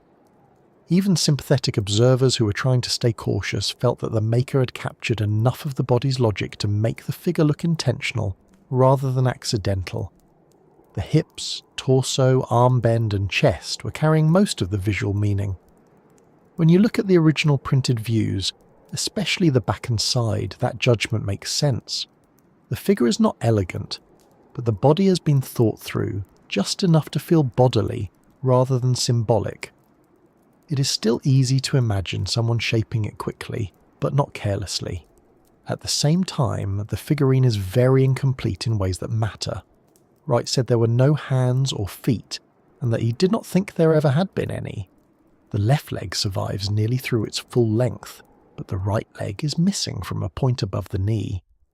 He added that neither leg showed a recent break at the extremity, and that, if the shorter leg had once matched the longer one, it had been broken and rounded before the object came up from the well. That is a curious detail because it gives the figure its slightly lopsided stance and also changes how finished it seems. A full pair of lower legs with even simple feet would make it feel more complete, more deliberate, perhaps even more formal. As it is, the body narrows downward into damaged ends, and the lack of hands and feet keeps the whole thing in a rough, unresolved state. It looks like a body reduced to the most necessary information. That roughness can be read two ways. To a believer, it can look ancient, worn, and damaged. To a skeptic, it can look unfinished from the start. The object itself does not settle that question. It only keeps both interpretations alive. The head is where the figurine becomes much less persuasive as a piece of modelling. Wright described it as large and pushed to one side, and he said plainly that it had never been carved into any good shape. He noted 3 rude depressions on the face suggesting the eye sockets and mouth. That is a very restrained way of saying that the face is barely there. In the original image views, the head looks bulbous and somewhat tilted, almost as though the body received most of the maker's attention, and the face was added quickly just to complete the figure. There is enough to distinguish front from back, and enough to suggest a face, but not enough to say the maker was aiming at portraiture, or even at a very stable facial design. Wright went further and argued that the face had probably been recarved after the object's original making, but before it came into his hands, because the face showed the same lighter colour as the interior revealed by breaks, rather than the darker exterior colouring of the rest of the figurine. That means one of the parts people naturally want to inspect most closely may already have been altered by the time the 19th century examinations were being made. So even the face, which seems at first like a direct clue to intent, carries a small warning label with it. Its surface is one of the most telling things about it. Wright said the object was not smoothed or polished, but for the most part rough and granular. He thought the strokes of the graving tool could be recognised in many places, and that the whole gave the immediate impression of being moulded from clay, with the work stopping as soon as the principal parts of the body had been outlined. Later in the same report, he described long sweeping tool strokes leaving plane surfaces with sharply defined margins, and he pointed to a narrow crevice that would admit a thin knife blade as evidence that some blade-like tool had been used. These remarks are useful because they keep the figurine away from two extremes. It is not a natural stone accidentally resembling a body, and it is not a polished little masterpiece. It sits in a middle category that often creates the longest arguments. Obviously made, obviously rough, and rough in a way that still seems deliberate. To hold an object like that is to feel that somebody shaped it with quick confidence rather than patient refinement. That impression is not proof of age, culture, or purpose. It is just the visual and tactile character of the thing. But it matters, because that character shaped almost every later argument about it. The colour adds another layer to its appearance, and it is a complicated one. Wright called the general colour fulvous or reddish-brown. He then distinguished 2 departures from that overall tone. One was a deeper reddish colour on the back of the body and on the left arm, with a distinct darker rusty layer on the top of the head that had some quartz grains embedded in it. The other was a blackish or smoked appearance visible on the leg, thigh and breast.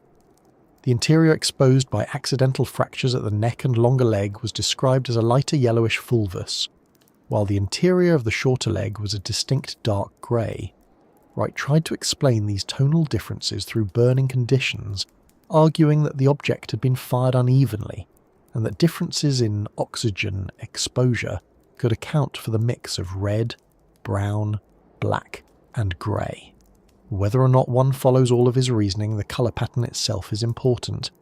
It makes the figurine look used, fired, and somewhat weathered, but not in a smooth museum way. It looks mottled, the way a roughly fired clay piece can look when heat has acted on different parts differently. That unevenness reinforces the sense that this is a small handmade object from an ordinary process rather than a carefully finished decorative piece. Then there is the material itself, which seems to have impressed Wright almost as much as the shape. He argued strongly that the image had been moulded from a plastic gritty clay and then burned in a fire, not carved from a soft rock such as tuff or pumice. To the unaided eye, he said, the material showed 2 elements: a fine-grained, fairly homogeneous fulvous powder forming most of the body, and scattered quartz grains and perhaps other mineral grains throughout. These grains, measuring down to very small sizes, were numerous enough to make the whole object gritty and to account for the roughness of some of the toolwork. He noted visible quartz grains between the shoulders, on the inner side of the left leg, on the arm at the right shoulder projecting slightly from the right hip, and clustered on the rough summit of the head. Under microscopic examination, he found that more than half the material consisted of sharp-angled quartz fragments, along with biotite flakes, ferric oxide, and a very fine pale cement that he took to be kaolinic. This is a lot of mineralogical detail for an object so small, but it matters because the physical look of the figurine depends on it. The figure is not merely clay-coloured, it is clay plus grit, and you can see that in the way its surface catches and interrupts the eye. If you imagine the figurine in quiet light, not under dramatic museum lamps but on an ordinary table, the roughness becomes even more important. A smooth figurine gives you line first and texture second. The Nampa figure seems to give you texture almost at once. The rough summit of the head, the scattered grains, the uneven exterior colouring, the projecting particle at the hip, and the irregular body edges would all make it feel more tactile than formal. It is the sort of object you would likely understand better by turning than by staring. The original front, back and side views support that impression because no single angle tells the whole story. The front gives the clearest bodily reading, the back makes the torso look more convincingly worked, and the side shows just how much volume sits in the hips and torso compared with the face and limbs. This is why the figure has always had a slightly awkward dignity. It is not beautiful in the usual sense, but it is stubbornly legible. Even in crude engraving at natural size, it does not vanish into mere debris.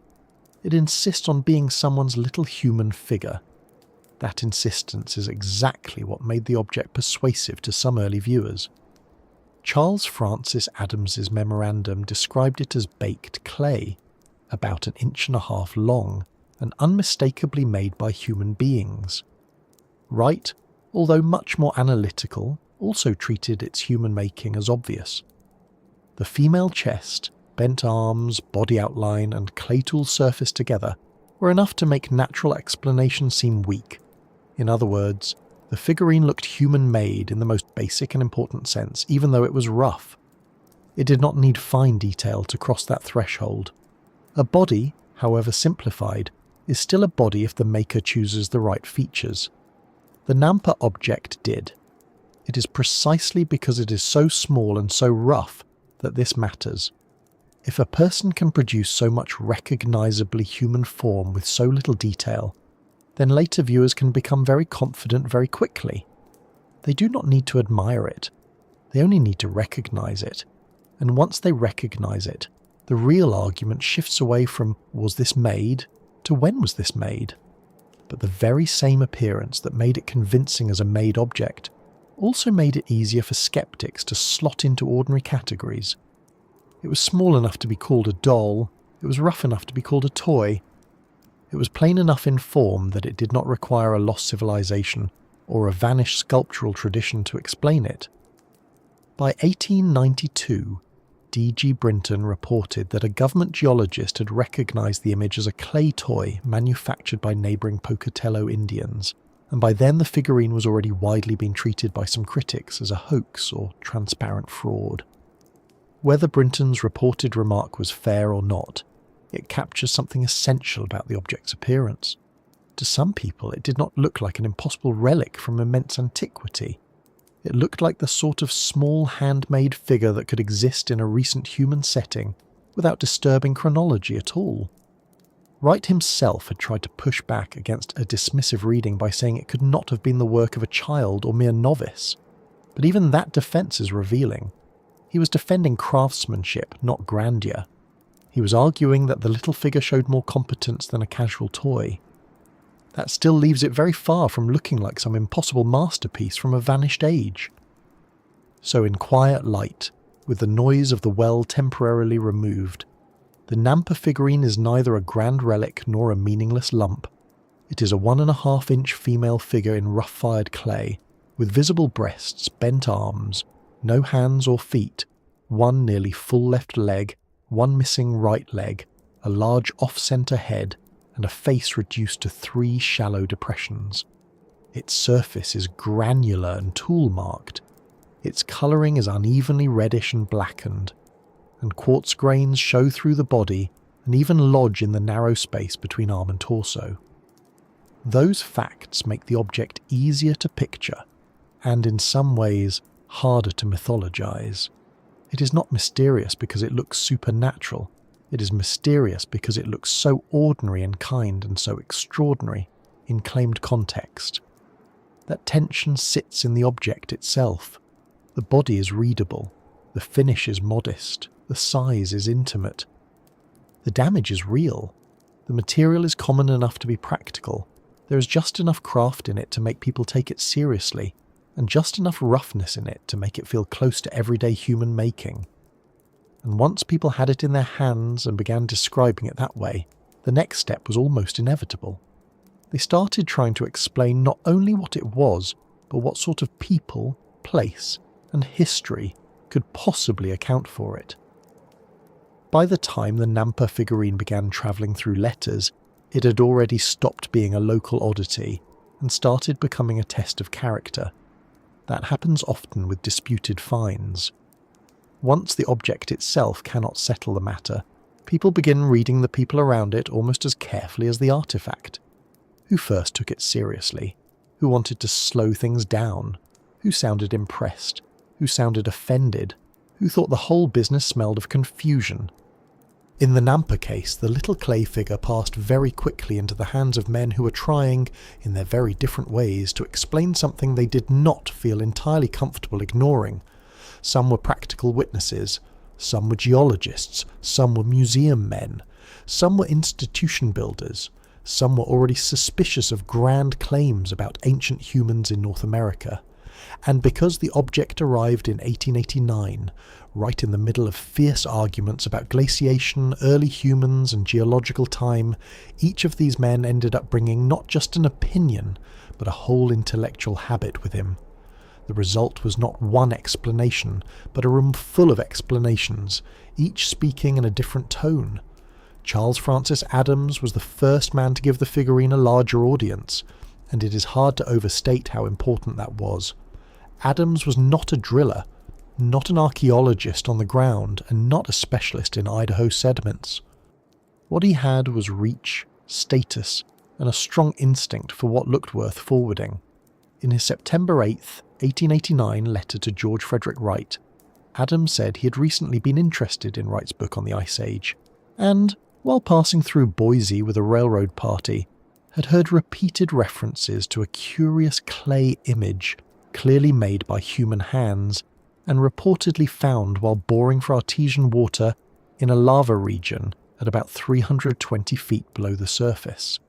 He also said the object had been seen by Gumming, a Union Pacific manager whom he considered highly reliable, and he passed along a memorandum describing the image as baked clay, about 1.5 inches long and unmistakably made by human beings.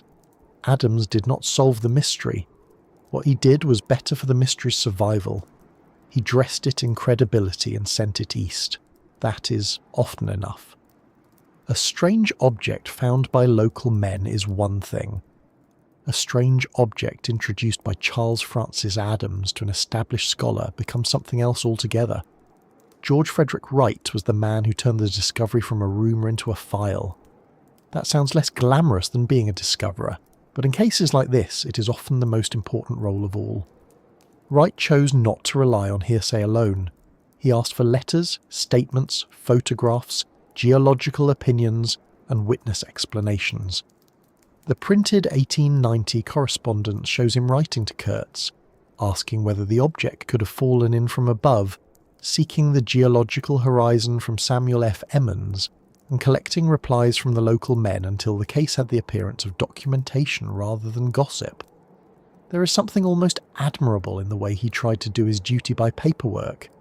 At the same time, Wright was not a neutral clerk.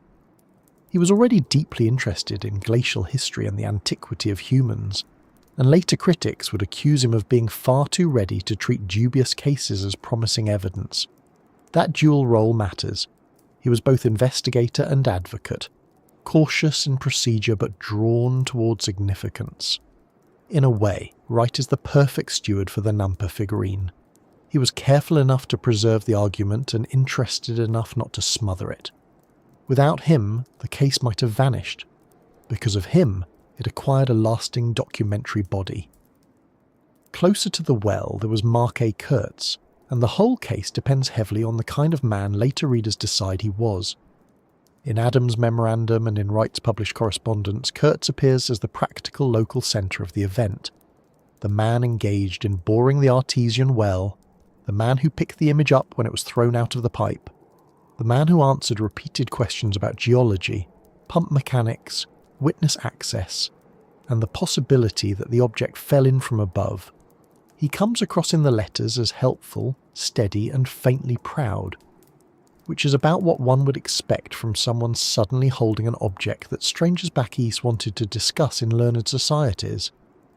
He provided topographic remarks, described the valley, explained that the image came from coarse sand at depth, and later admitted inconvenient details as well, including that they had not paid close attention to all the strata beyond making notes, that the spoil had been dumped together, and that much of it had been hauled away. That admission is one reason the case never stabilised. Honest uncertainty entered the record through Kurtz himself, yet that same honesty also made him look more trustworthy to supporters. He did not sound like a theatrical hoaxer polishing his legend. He sounded like a man trying to answer a growing number of questions from people far away who wanted his workday to behave like a laboratory. Alex Duff, meanwhile, played a quieter but very important part. His statement was brief, but in some ways it was the purest witness statement in the whole affair. He said he was present at the well with Kurtz when the image was discharged from the sand pump, that he saw Kurtz pick it out of the sand, and that only the engine and pump men were nearby. He also insisted that those workers could not have slipped the object in without being noticed, and that they were just as surprised as he and Kurtz were. This is exactly the kind of testimony that looks sturdy when one first encounters it. It is direct, plain, and offered without scholarly flourish. Yet it also shows the limits of the case. Duffs did not give geology. He gave sequence. He did not prove ancient context. He supported immediate circumstance. That is useful, but it is not enough to settle a deep-time claim. Still, in the human drama of the case, Duffs matters because he represents the second local conscience. Kurtz alone might look like an interested party. Kurtz plus Duffs feels more like corroboration. Whether it was enough corroboration is where the later arguments begin. Then there was Gumming, whose role is quietly revealing because it shows how much the early defense of the figurine depended on character rather than strict context. Adams emphasized that Gumming was a Harvard graduate and a trained man. Later correspondents said he'd been on the spot the day after the find, and that his estimate of the matter was entitled to as much consideration as that of any scientific man. Gumming himself admitted he had not been present at the moment of discovery, and therefore could not offer direct evidence for the find itself, but he said he knew Kurtz and Duffs as intelligent, well-informed men of a high character, whose testimony would be readily accepted in ordinary business. This is all very 19th century in the most revealing way. Before the argument had settled into later archaeological method, it passed through a stage in which the integrity of respectable men did a great deal of evidentiary work. Gumming was not really proving the artifact's age. He was helping establish a moral perimeter around the story, in a quieter case that might have been enough. In one with implications this large, it was never going to be enough for long. Samuel Franklin Emmons brought geology into the room, and with him the case acquired a different kind of seriousness. Wright asked him about the geological horizon of the beds from which the image was said to have been obtained. Emmons replied cautiously. He said he had delayed answering while seeking more information, and when he finally did answer, he he refused to give any definite estimate of the bed's age. That caution is important. He was not a reckless confirmer of marvels, yet he also said that if the beds from which the image came antedated the cutting of the present Snake River Canyon through the lava, their antiquity would at once become very great. In other words, he would not certify the claim, but he was willing to say that the geological implications, if the context held, were very large indeed. That is exactly the sort of statement a mystery loves. It is not a full endorsement, but it is strong enough to keep hope alive. Emmons was doing what careful geologists often do in difficult cases, narrowing the question, resisting overstatement, but leaving the most unsettling possibility on the table. His caution gave the claim dignity. His lack of finality gave it room to survive. When Wright brought the matter before the Boston Society of Natural History on January 1st, 1890, the figurine entered a more formal circle of interpretation. Frederick Ward Putnam presided. Edward S. Morse made general remarks on the antiquity of man. Samuel H. Scudder spoke about the kinds of errors that occur when people mistake natural forms for artificial ones, and even exhibited a rock specimen that looked deceptively like a fossil beetle. That moment is worth dwelling on because it shows that even in the earlier serious discussion, not everyone was there to endorse the figurine. Some were there to widen the caution, to remind the room that shape alone can mislead, and that human eagerness is often a poor curator. Putnam, according to the proceedings, also pointed to surface evidence on the figurine, including iron oxide deposits and quartz grains cemented beneath the right arm, as signs favouring antiquity. So even within one meeting, the object was being pulled in two directions at once. One side said, in effect, look at the adhering signs, look at the age indicators. The other said calmly, people have been fooled before. If you wanted a scene that captured the Nampa figurine's whole future, that meeting was probably it. One object on the table, several intelligent men around it, and no chance of clean agreement. H.W. Haynes was the most enthusiastic of the early Eastern supporters, and his enthusiasm gave the figurine some of its larger historical ambition. In the published proceedings, Haynes said he regarded the Nampa image as a most important evidence of the great antiquity of man in America. Idaho State University's later summary preserves that judgment and notes that both Haynes and Putnam were confident in the figurine's antiquity. Haynes's wording matters because it elevated the object immediately from one disputed Idaho discovery into a continental argument about human antiquity. This is how small finds become overburdened. Once a respected antiquarian calls an 1.5-inch clay figure one of the most important evidences for ancient humans in America, the object is no longer allowed to remain merely curious. It becomes representative. It is asked to carry far more than its own weight. One can see why Haynes found it compelling. If the context was true, the implication was enormous. But one can also see why later critics pushed back so hard. The more meaning that was loaded onto the figurine, the less room there was for contextual weakness, and contextual weakness is precisely what the case had in abundance. Not everyone in the broader scholarly world was willing to let that enthusiasm stand. John Wesley Powell, according to Idaho State University's summary, considered the figurine a hoax. That is a remarkably stark judgment, and it tells you how far the mood could swing once suspicion took hold. Powell was not some casual passerby. He was one of the central institution builders of American anthropology and Western survey science. If he saw the figurine as a hoax, then the argument had moved beyond careful uncertainty into outright rejection in some influential quarters. Around the same time, W.J. McGee attacked Wright's treatment of early human evidence in language so heated it feels almost modern. In a hostile review of Wright's work, McGee repeated the story that a geologist had recognized the figurine as a toy given by neighboring Indians to children, and claimed the owner had privately admitted fooling people. The review also said several archaeologists, including Holmes, refused to accept the figurine even as prehistoric, because its lineament suggested classic models. This is a very different style of explanation from the earlier Boston discussion. The tone is no longer investigative or cautiously respectful. It is impatient, even contemptuous. The figurine is no longer a possible challenge to chronology. It is an embarrassment.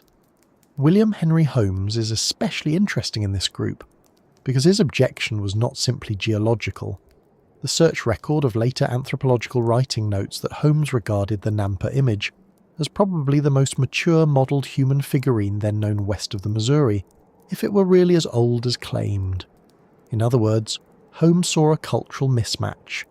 The figurine looked too developed, too stylistically legible, too much like a fairly mature figurative piece to sit comfortably in the tertiary or early quaternary setting some supporters wanted for it.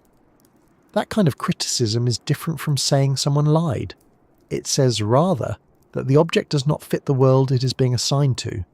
This is often one of the strongest kinds of skepticism because it does not need to prove fraud. It only needs to show that the object's style and the claimed chronology are pulling in opposite directions. And once that point is made well, the artifact begins to look less like a buried revelation and more like an intruder, no matter how sincere the original witnesses may have been. Daniel Garrison Brinton entered the story in a similarly sceptical spirit, but with a more ethnological flavour. McGee's review summarised a tale in which a government geologist supposedly recognised the figurine as the sort of clay toy neighbouring Indians gave their children, laughed at the extravagant story around it, and was met with a private plea from the owner not to spoil the joke. Whether every detail of that anecdote can be trusted is a separate question, and Wright's defenders angrily pushed back against it. But the anecdote survived because it did something powerful. It reduced the figurine from an impossible relic to an ordinary local object.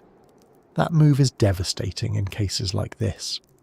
Once an artifact can be plausibly placed within a familiar recent tradition, the grand mystery collapses not with a bang but with a shrug. It becomes the difference between a message from deep time and something a child might misplace. The Nampa figurine has always teetered on that edge.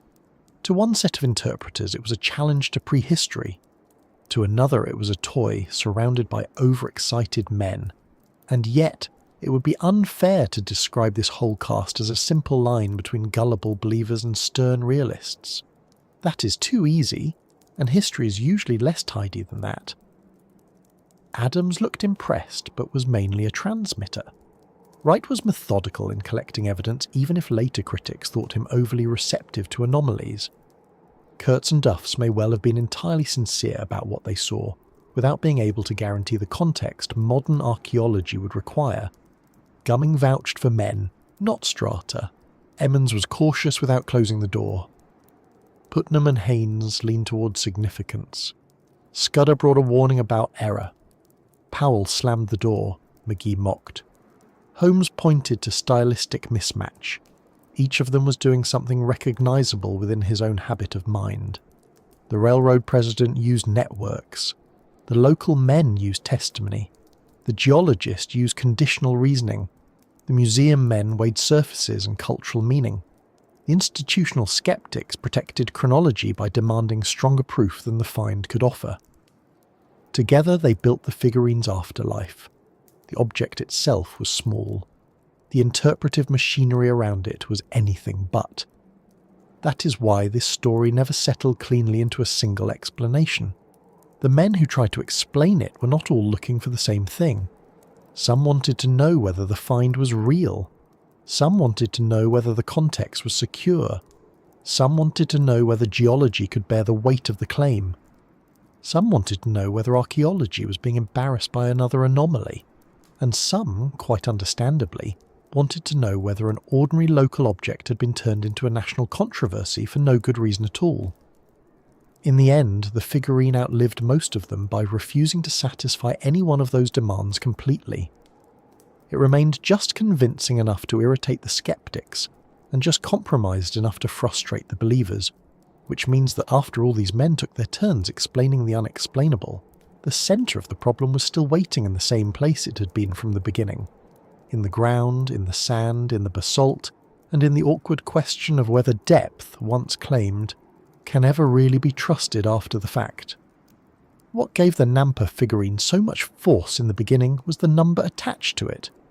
320 feet sounds clean. It sounds measured. It sounds like the sort of number that can settle an argument before one has even begun. A thing lying at 3 feet may be recent.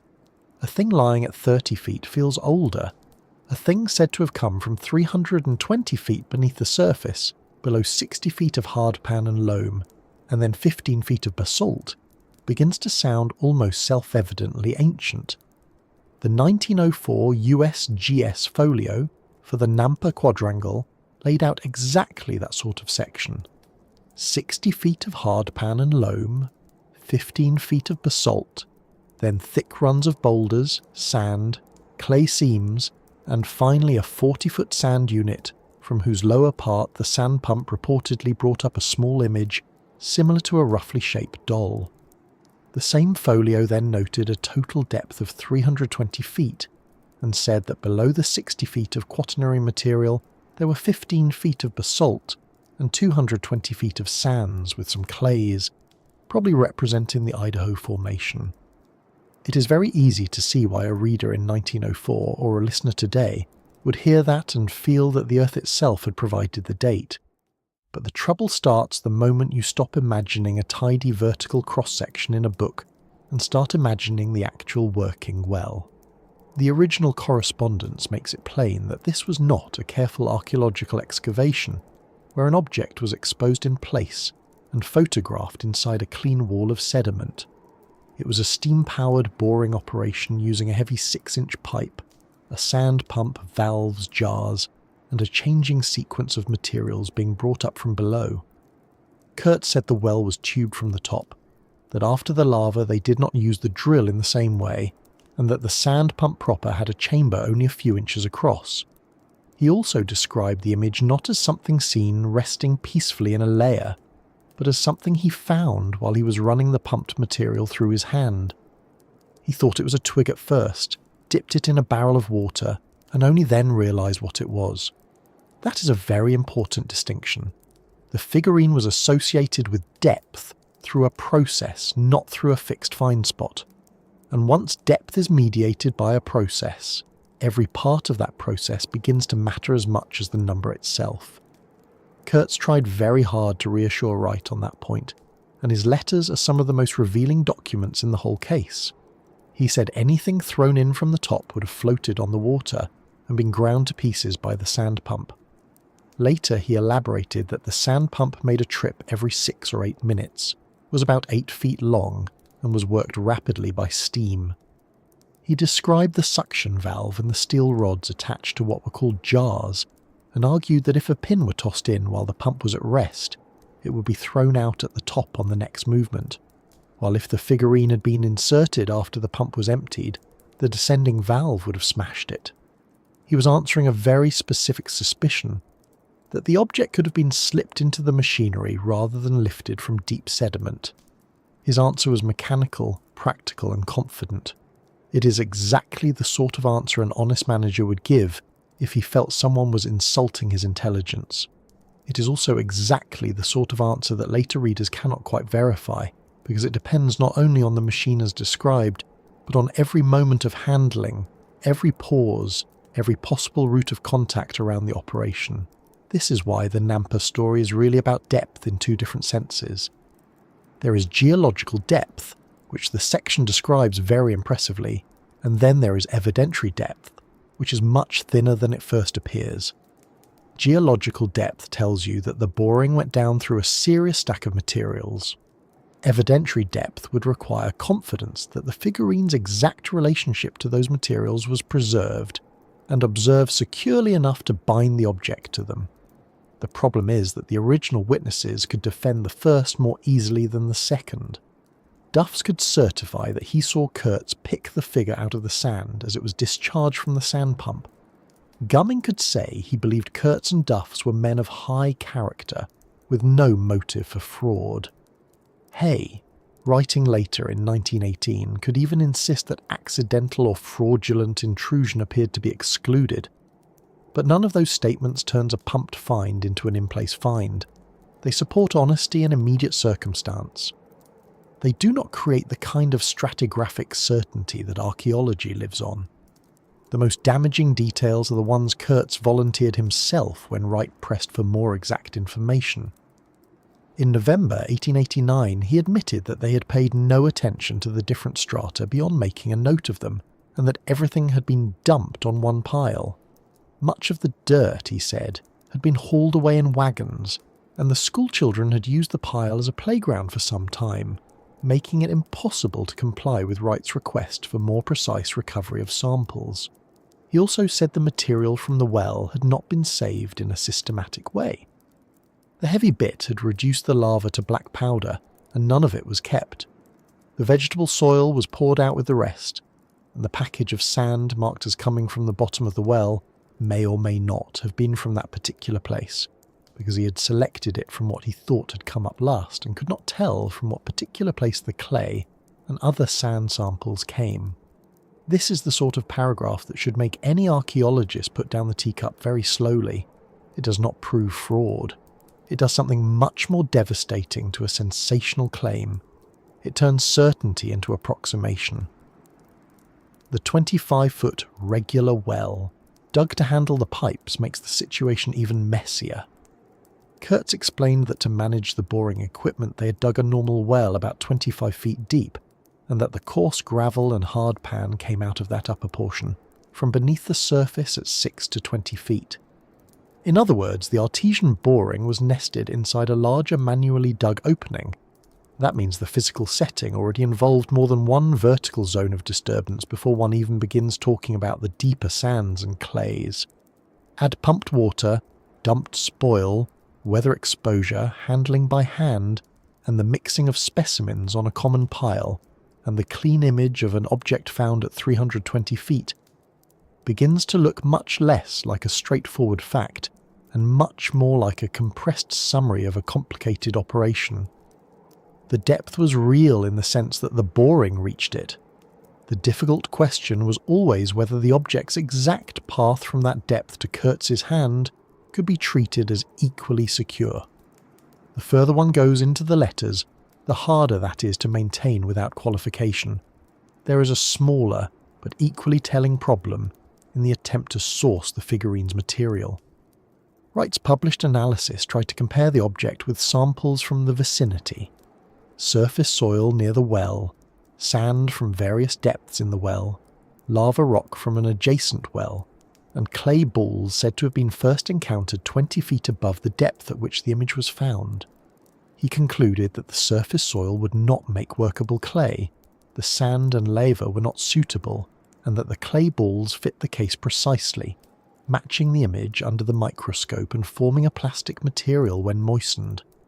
At first glance, this sounds like a step toward geological anchoring, but the same passage quietly tells you that the sand samples from the well were taken from the dump heap, where they had lain for 3 months, and the lava rock came not from the original boring at all, but from another nearby well. That means even the material comparison was being done under compromised conditions. It is clever, interesting, and far from useless, but it is not the same thing as sampling a sealed horizon at the moment of discovery. The object keeps sliding away from precision just when precision is most needed.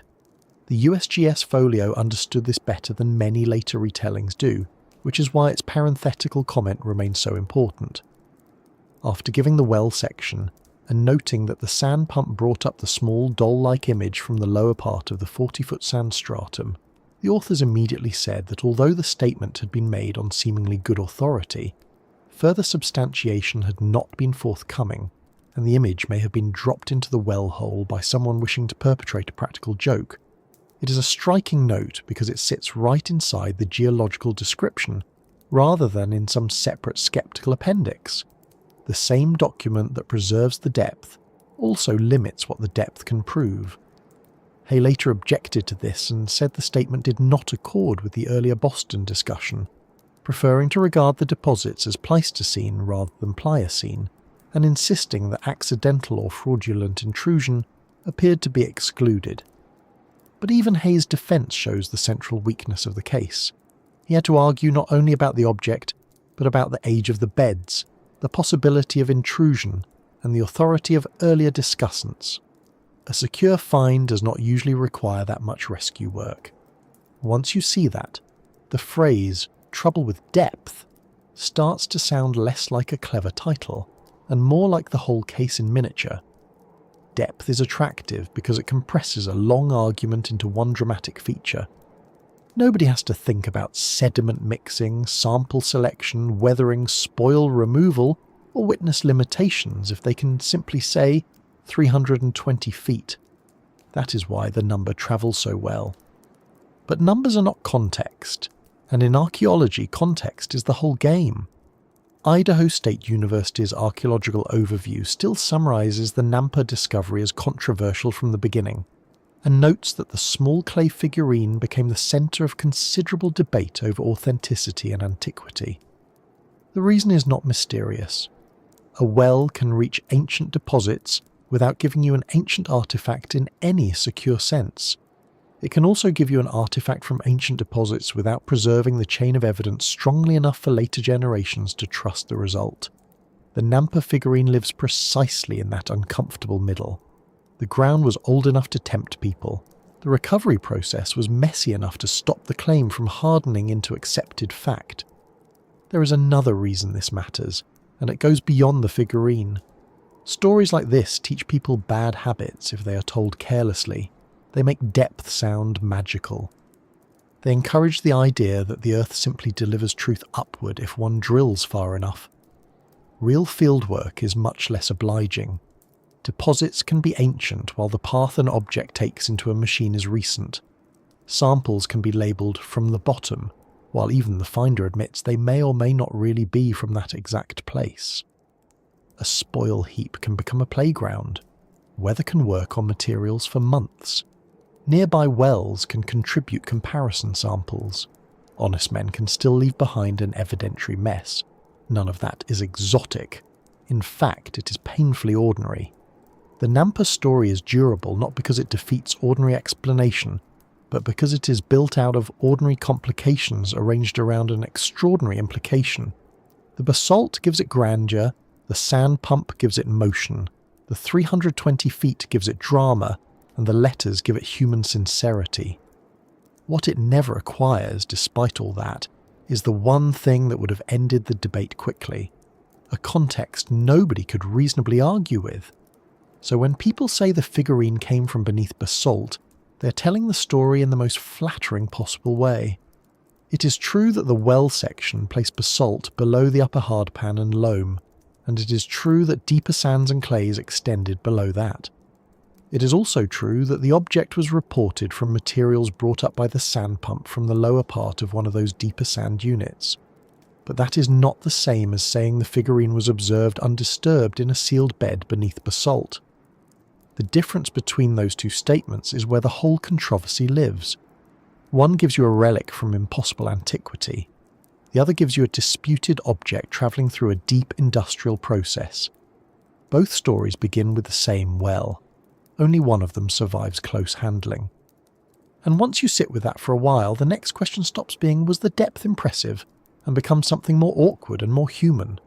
When an object appears where it seems not to belong, are we dealing with a hoax, an accident, a genuine relic, or simply a misunderstanding that grew up faster than the evidence holding it in place? By this point in the story, the Nampa figurine has become the sort of object that encourages people to pick a side too quickly. Some hear the reported depth and decide it must be a relic from a world far older than accepted human history. Others hear the word figurine and the phrase artesian well in the same sentence and decide the whole thing must be nonsense. But most difficult historical problems are not so generous as to divide themselves neatly into true marvels and ridiculous frauds. The Nampa image sits in a much more awkward place. It can be read as a hoax, as an accident, as a genuine old object wrongly handled, or as a misunderstanding that slowly hardened into legend because no one could later rebuild the exact chain of events. Idaho State University's Archaeology Overview still treats the 1889 find as controversial from the start, noting that it became the centre of substantial academic debate, that supporters such as Putnam and Haynes defended its antiquity, and that skeptics such as John Wesley Powell regarded it as a hoax. That is a useful reminder that the object never had one stable meaning even in its own time. The hoax explanation is the one people reach for first, because it has the cleanest emotional shape. A hoax gives the mystery a villain, or at least a prankster, and people do like a tidy culprit. The 1904 USGS folio did not merely record the well section. It inserted, right there in the description, the remark that although the discovery had once created much interest, further substantiation had not been forthcoming, and the image may have been dropped into the well hole by someone wishing to perpetrate a practical joke. By the early 1890s, later summaries note, the figurine was already widely treated by some critics as a hoax, with Brinton repeating the story that a government geologist recognised it as a clay toy made by neighbouring Pocatello Indians and McGee calling it a transparent fraud. That is a sharp turn from the earlier excitement, and it shows how quickly some scholars decided that ordinary trickery was more plausible than impossible antiquity. There is, however, a difference between saying this may have been a practical joke and actually proving who did it, when, or how. The historical record never really gives us that satisfying scene with a smirking culprit and a fully reconstructed trick. What it gives us is suspicion. Strong suspicion, yes, but still suspicion. Kurtz tried to answer that suspicion in mechanical terms, arguing that the sand pump's motion and valves would have crushed or ejected anything carelessly inserted, and that only a few people were in a position to see the discharge of material. Hay, writing in 1918, went so far as to say that the possibility of accidental or fraudulent intrusion appeared to be excluded, even while acknowledging that many anthropologists doubted the find because of the great age it implied. So the hoax explanation has a certain rough appeal, but its historical advantage comes less from proof than from plausibility. It fits the weakness of the context better than the grand antiquity claim does, and in a case like this that is often enough to win the later reputation battle. The accident explanation is less dramatic and for that reason often more persuasive. An accident does not require a liar. It does not require a coordinated prank or a secret confession. It only requires a complicated work site and a small object arriving where it should not be. And the Nampa well was exactly the sort of setting where context could become slippery. The object was not excavated in place from an exposed wall of undisturbed sediment. It came up with pumped material in a drilling operation that involved a 6-inch pipe, water, sand, mixed spoil, and later uncertainty about which samples came from which depth. Hay's own summary says the image appeared while materials were being brought up from about 320 feet, and the USGS folio preserves the same broad story while also signalling that the evidentiary chain was not secure enough to end debate. That is the key point. Once an object reaches the surface through machinery rather than through controlled excavation, from a depth of 320 feet, stops being a simple fact and becomes a conclusion resting on process, observation and trust. Accident also has the advantage of matching the ordinary untidiness of human work. Dirt was dumped. Samples were not preserved in the careful way a later archaeologist would wish. The original discussion already contained admissions that the material from the well had not been sorted or kept with modern precision. That sort of thing does not prove contamination, but it opens the door very wide to it. A small clay figure could have entered the system before, during or after discharge in a way no witness fully appreciated at the time. This is not a glamorous explanation, which is one reason people resist it. Nobody likes a century-long mystery that ends with what is essentially a site formation problem. It feels a bit like waiting all evening for a ghost story and learning at the end that the attic noise was plumbing. But plumbing is common for a reason. So are disturbed contexts. Archaeology tends to favour the boring explanation not because it hates wonder, but because disturbed contexts are far more common than civilization rewriting relics. The relic explanation, of course, is the one that gave the figurine its long afterlife. If the object truly belonged with the deeper deposits, then the implications would be stunning. Hay took that possibility more seriously than most later scholars were willing to do. In 1918, he argued that accidental or fraudulent intrusion seemed excluded, noted that the find had passed through soil and lava before reaching deeper deposits, and said Wright accepted the object as genuine while interpreting the deposits as rather late Pleistocene rather than extremely ancient Pliocene.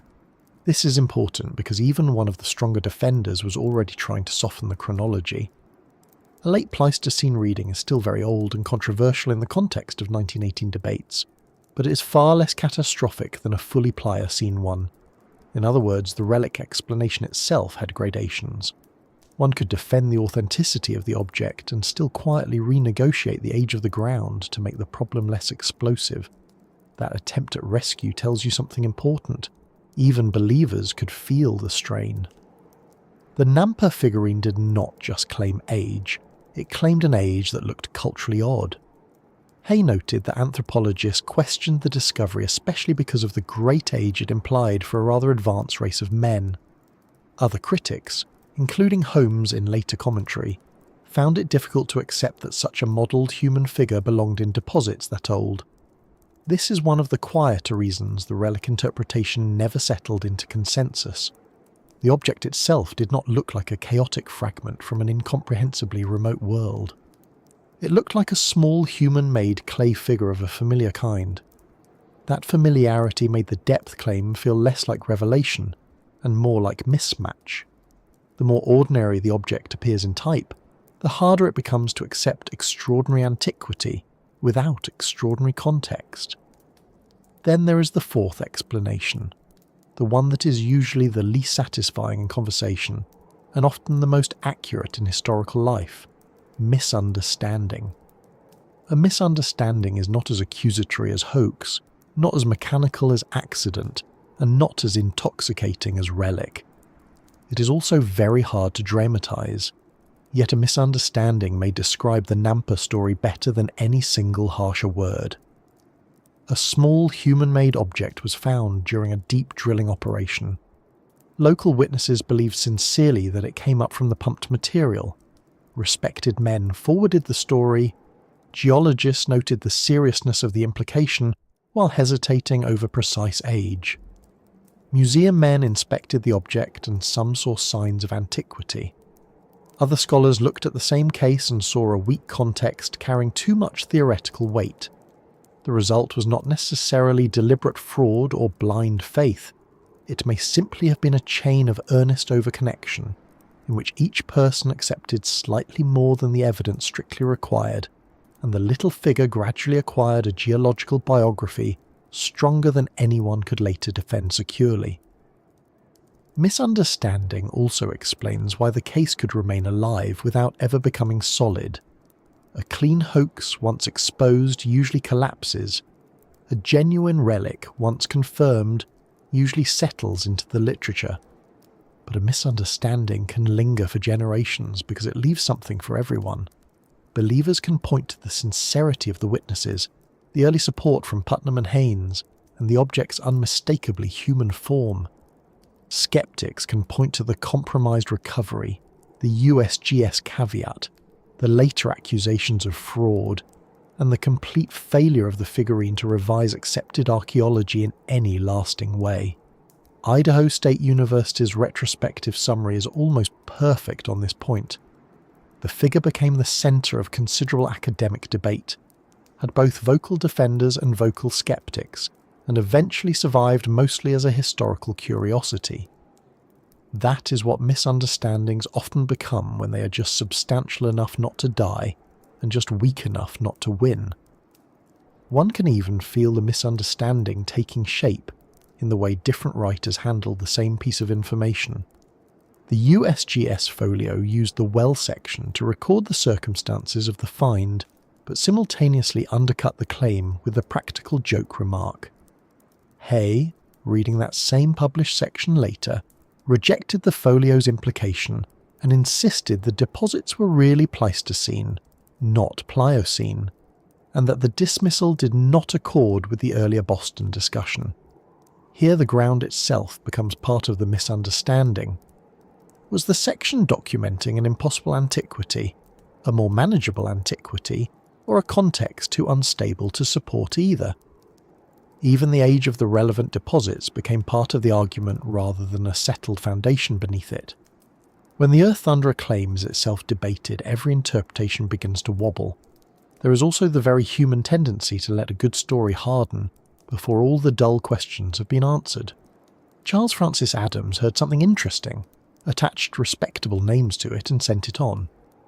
Wright gathered correspondence, geological opinion and measurements, which preserved the case beautifully, but also gave it a formal body before the context could ever be made truly secure.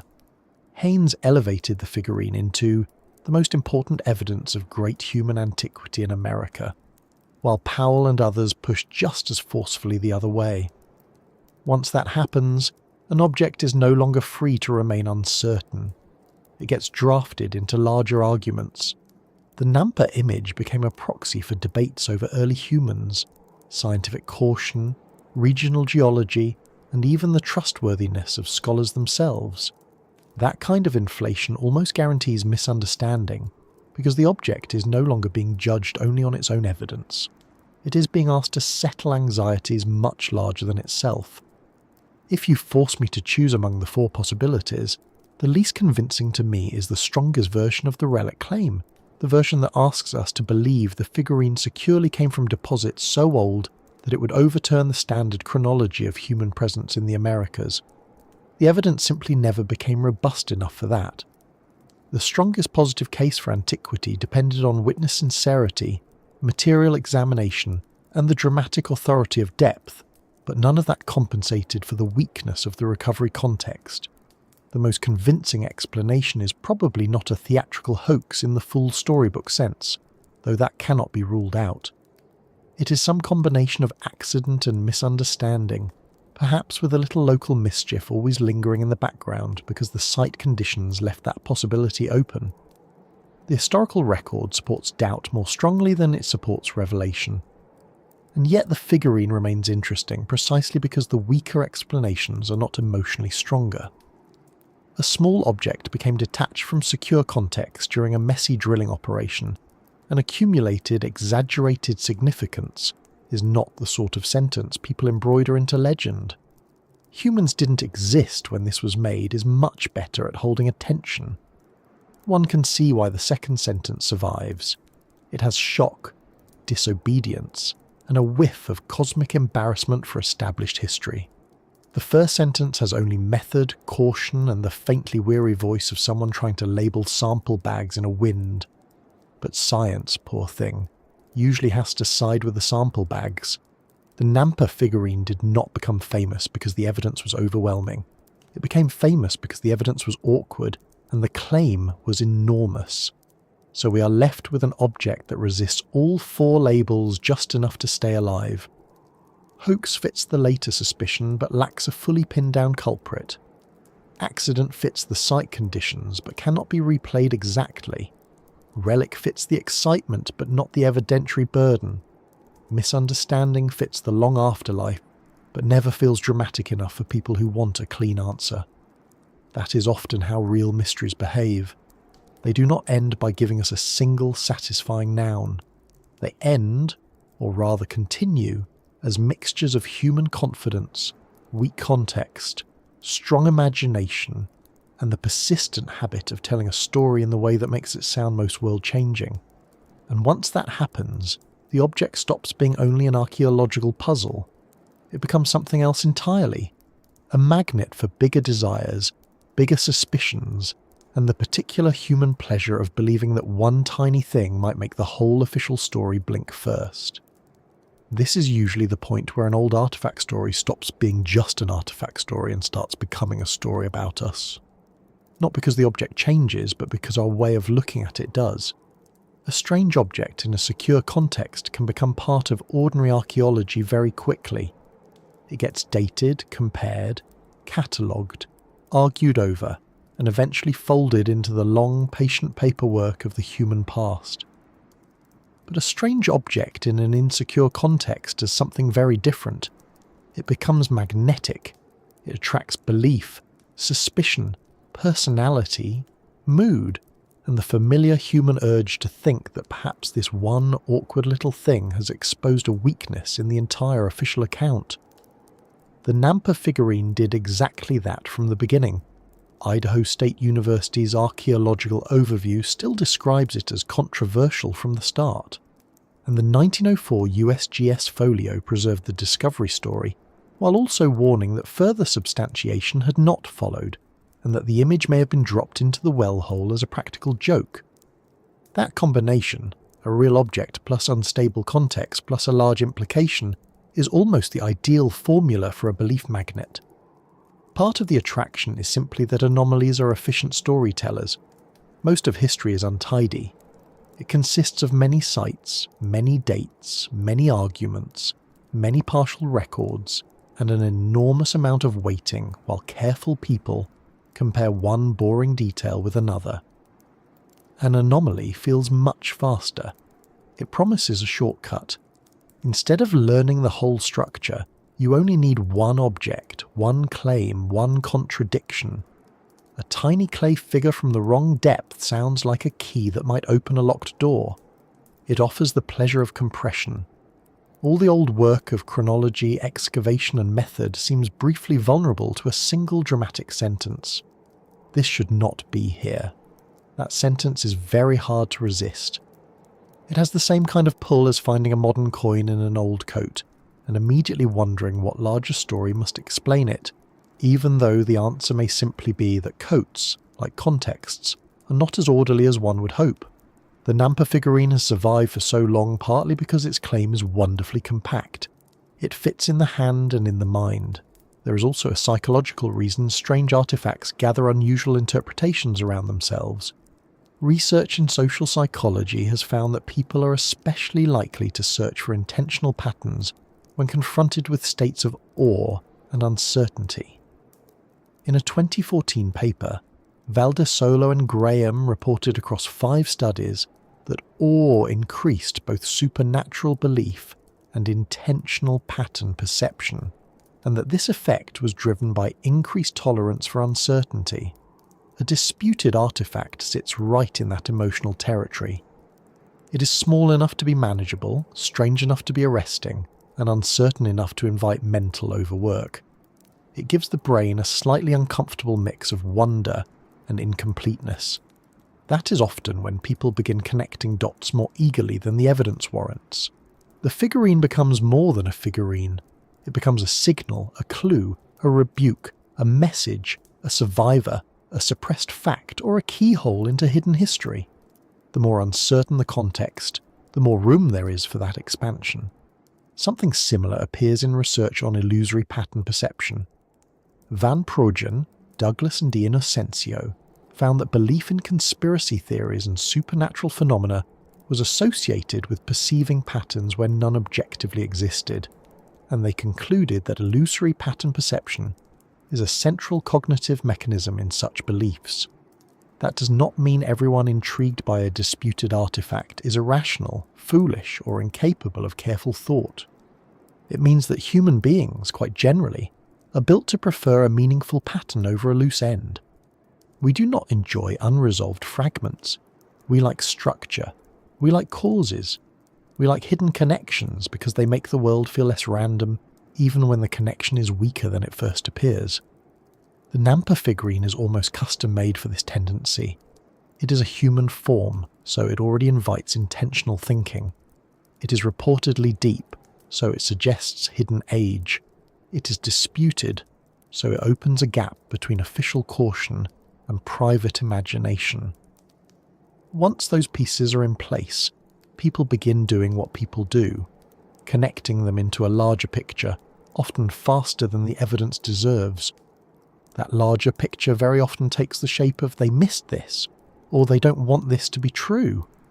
Here the psychology of conspiracy belief becomes relevant, not because every disputed artifact story turns into a full conspiracy theory, but because many of them borrow the same emotional structure. A major review by Douglas and colleagues concluded that conspiracy belief is often driven by epistemic motives such as the desire for understanding and certainty, existential motives such as the desire for security and control, and social motives such as the desire to maintain a positive image of oneself or one's group. A strange artifact can satisfy all three. Epistemically, it seems to explain why official history feels incomplete. Existentially, it gives people a sense that the world still contains discoverable secrets, and that they have not been entirely fooled by institutions. Socially, it offers a pleasing role. Not the person who accepted the textbook quietly, but the person who noticed the crack in the wall. That is a very flattering identity. It is one reason anomalies travel so well. They do not merely promise a new fact, they promise a better seat in the drama of knowing. The Nampa figurine has exactly the right features to encourage that kind of attachment. First, it is physically real and visually legible. That matters. People are much more willing to build beliefs around a thing they can picture than around an abstract statistical problem. Second, it is small. Small objects feel personal. They do not overwhelm the imagination with complexity. Third, it comes with a number, around 320 feet, and numbers make stories feel disciplined. Fourth, it comes with institutional disagreement. The Boston Society of Natural History took it seriously enough to discuss it, while the later USGS folio preserved the report but openly suggested possible trickery. That split is extremely important. Once an object has touched real institutions without being fully accepted by them, it becomes irresistible to people who enjoy the possibility that official knowledge is divided against itself. The object is no longer merely odd. It is certified as arguable. And there is another reason disputed artifacts tend to attract unusual beliefs. The evidence is asymmetric. To a careful archaeologist, insecure context is a fatal weakness. To a casual observer, insecure context can feel like open possibility. Those are very different responses to the same condition. The specialist sees a chain with missing links. The enthusiast sees a field still full of options. In a secure excavation, interpretation narrows. In a compromised case, interpretation multiplies. This is why anomalous objects often become more popular as public curiosities than as scholarly evidence. Scholarship tends to punish ambiguity by reducing confidence. Public imagination often rewards ambiguity by increasing fascination. The Nampa figurine did not gain its afterlife because the evidence became stronger with time. It gained its afterlife because the evidence remained weak in exactly the way that allows belief to keep moving around inside it. There is also a mild but persistent cultural pleasure in catching expertise off balance. That pleasure is older than the internet and much older than the Nampa case. A single troublesome object seems to offer a very democratic thrill. It suggests that one does not need years of training to notice something important. One only needs eyes, skepticism, and a willingness to distrust polished conclusions. Sometimes that instinct is healthy. Experts can be wrong. Consensus can harden too early. But anomaly stories often enjoy an unfair rhetorical advantage because they place all the emotional force on the side of surprise. The patient explanation, the explanation involving site formation, disturbed context, mixed spoil, uncertain sampling, and overconfident early reporting may be much stronger, but it is never as glamorous. One side gets a forbidden relic, the other gets notes, valves, and sample bags. A surprising number of people would rather spend the evening with the relic. This helps explain why strange artifacts so often slide toward beliefs that are larger than the artifacts themselves. A disputed object does not remain only a disputed object for long. It starts attracting adjacent themes, hidden civilizations, suppressed evidence, ancient knowledge, dogmatic academia, lost timelines, rewritten history. The figurine becomes a hook from which many other ideas can be hung. Douglas and colleagues' review on conspiracy theories is useful again here because it emphasizes that such beliefs can serve broad needs for explanation, control, and belonging, even when the specific evidence is weak. An anomalous artifact is especially useful in that regard because it appears concrete. It is not just a rumour, it is a thing. And once there is a thing, people can treat their larger theory as anchored, even if the anchor is actually resting in mud. The figurine's smallness also helps it in a very specific way. A large anomaly invites many technical objections at once. A city, a giant structure, a whole landscape of impossible ruins, all these require many moving parts. A tiny object is much more nimble. It can pass from hand to hand, article to article, video to video, carrying only a few essential facts with it. Human-made, deep, old-looking, disputed. The more compact the anomaly, the easier it is to repeat. That matters because repetition is one of the ways strange beliefs stabilize. Once the summary is retold often enough, the weaknesses in the original context begin to drop out. What remains is not the messy well operation, or the dumped spoil, or the uncertainty over samples. What remains is the catchy core. Tiny figurine, impossible depth, official discomfort.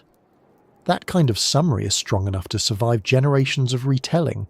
It's also worth saying gently that people are not wrong to be drawn to anomalies. Curiosity itself is not the problem. In science, unusual finds are often the beginning of genuine progress. The danger lies in skipping too quickly from "this is worth investigating" to "this overturned everything." The Boston Society discussion around the Nampa image already contained both impulses. Putnam and Haynes saw signs that encouraged serious attention, while other participants stressed the many ways people can be misled by appearances or by weak context. That early split is almost exemplary. One impulse keeps inquiry open, the other keeps inquiry disciplined. Remove the first and scholarship becomes dull and defensive. Remove the second and every odd object becomes a revolution. The Nampa figurine still matters because it sits at the uneasy point where both impulses are visible at once. There is a quieter social factor too. Strange artifacts are unusually good at building temporary communities. People who share interest in an anomaly quickly begin sharing more than information. They share tone, suspicion, excitement, and a feeling of standing slightly apart from the official version of things. Douglas and colleagues note that social motives matter in conspiracy belief, including the desire to preserve a positive image of the self or one's group. An anomaly community can provide exactly that feeling. It says, in effect, we are the ones still paying attention. We are the ones who notice what others dismiss. We are the ones not lulled by the smooth confidence of institutions. Again, that does not mean every interested person becomes conspiratorial. It means the social rewards around disputed objects can be surprisingly strong. The object becomes a badge as much as a clue. The Nampa figurine also benefits from a very old narrative habit, the belief that the earth keeps secrets better than people do. Objects from the ground feel authoritative in a way stories from mouths often do not. Dirt seems honest. Stone seems patient. Basalt seems incapable of exaggeration. So when a tiny human figure is said to have risen from deep sand beneath lava, the landscape itself appears to be speaking. That is one reason the US Geofolio's skeptical parenthesis matters so much. It interrupts that easy confidence. It reminds the reader that the ground may be ancient, while the object's path into the well remains uncertain. Without that interruption, the artifact borrows too much authority from the geology around it. With it, the story becomes less magical and more methodologically awkward. Most people prefer the magical version. It is simpler on the nerves. A final reason strange artifacts attract strange beliefs is that they allow wonder without immediate cost. One can entertain a dramatic interpretation of the Nampa figurine in the space of an evening without having to rebuild the archaeology of North America the next morning. That makes the belief low risk and pleasant. It is a form of intellectual tourism. One visits the possibility that history is wildly wrong, enjoys the scenery, and need not stay long enough to handle the invoices. Scholars, unfortunately for them, do have to handle the invoices.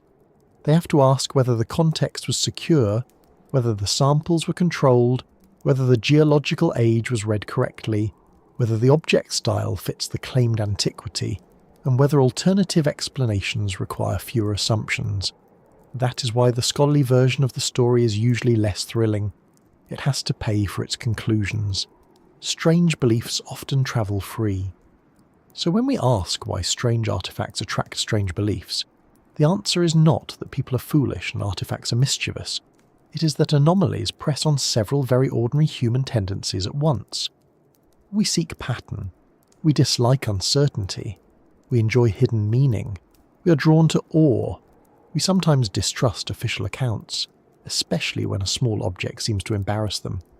Research on awe, uncertainty, illusory pattern perception, and conspiracy belief all points in roughly the same direction. When people face ambiguity wrapped in significance, they become more willing to see intention, connection, and larger unseen structures in what confronts them. The Nampa figurine has lived so long not because it conclusively proved an impossible past, but because it sits precisely at that human crossroads. It is small enough to hold, strange enough to remember, weak enough in context to keep the gap open, and strong enough in image to keep the imagination busy. And perhaps that is the quietest truth about it. The figurine never needed to rewrite history in order to become powerful. It only needed to remain unresolved in the right way. That is enough to keep people returning, retelling, and enlarging. It is enough to make an old clay object do the work of a challenge, a warning, a talisman, or a complaint. It is enough to make people feel that the past is still holding something back. But the more time one spends with cases like this, the more one notices that the deepest mystery is often not hidden in the object at all. It is hidden in the relationship between our hunger for meaning and our tolerance for uncertainty, and in the way a very small thing can keep that tension alive long after the original witnesses, the original spoil heap, and the original workday have all slipped out of reach. And once you see that, the next question becomes less about belief in general and more about this particular object's lingering power, why the Nampa figurine, despite all the doubt around it, still manages to whisper rather than disappear. And so we come to the part of the story where the little clay figure stops behaving like evidence alone and starts behaving like a mirror. Not a grand mirror, not a flattering one, and certainly not one polished enough to give us a clean reflection.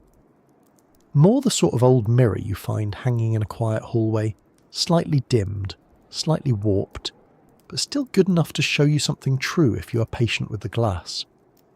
Because the Nampa figurine, for all the arguments attached to it, for all the letters and geological sections and skeptical footnotes and confident declarations, has continued to whisper the same thing for more than a century. It whispers that human beings do not only collect objects, we collect meanings. We collect possibilities. We collect the feeling that the world may still be stranger than the neat version we were handed. And sometimes, when an object is just small enough and just puzzling enough, we begin to hear in it not only what it is, but what we hope the past might still be hiding. That may sound a little generous to such a disputed object, but I think it is fair. The Nampa figurine never became one of the accepted pillars of North American archaeology. It did not force a revision of the peopling of the Americas, and it did not drag the Pliocene into the company of human doll makers. The broad scientific picture remains that modern humans explored and settled the Americas at the end of the Pleistocene, not in some impossibly remote geological age, and the Nampa claim never produced the secure contextual evidence needed to overturn that framework. The 1904 USGS folio preserved the report while warning that the image may have been dropped into the well hole as a practical joke, and Idaho State University's retrospective overview treats the figurine as an object that generated strong debate before settling mostly into the status of historical curiosity rather than accepted revolution. That, in strictly archaeological terms, is where the matter largely rests. And yet it still whispers. That is the part worth noticing. It still turns up in conversations, articles, videos, and curious corners of the historical imagination because it satisfies a need that evidence alone does not fully account for. It is one thing to know that a case is weak. It is another thing to stop wondering about it. The Nampa figurine sits in that uncomfortable middle ground where scholarly caution and human fascination continue to pass one another in the hallway. The caution says the context was too compromised. The chain of recovery too uncertain, the geological implications too large for such fragile evidence. The fascination says yes, but there it is all the same. A little clay woman, rough and human, reportedly lifted from deep beneath the surface where no one expected anything like her to be. Even when the head tells the story one way, the imagination keeps trying another route. That is not how science settles matters, but it is very much how people live with them. Perhaps what the figurine whispers most clearly is not, history is wrong, but certainty is expensive. That is a much less dramatic sentence, which is probably why it does not make nearly as many appearances in retellings. But it is the truer one. The Nampa story shows how much must go right before an artifact can carry a great weight of meaning. The object must be real, yes, but that is only the beginning. Its context must be secure, its recovery must be documented. Its geological setting must be understood. Its route from ground to hand must be reliable enough to survive later questioning. Its style must fit, or at least not violently contradict the chronology being proposed. And perhaps hardest of all, the people around it must resist the temptation to make it say more than it can honestly support. With the Nampa figurine, too many of those conditions remained unsettled. The object itself could survive inspection. The story attached to it never quite could. There is something oddly comforting in that, even if it is not the kind of comfort a mystery lover usually orders. We often imagine the past as a place waiting to be clarified, if only we dig deeply enough, read carefully enough, date accurately enough, and hold still long enough for the truth to settle like clean water in a glass. Sometimes that does happen. Sometimes the past is wonderfully cooperative, but often it is not.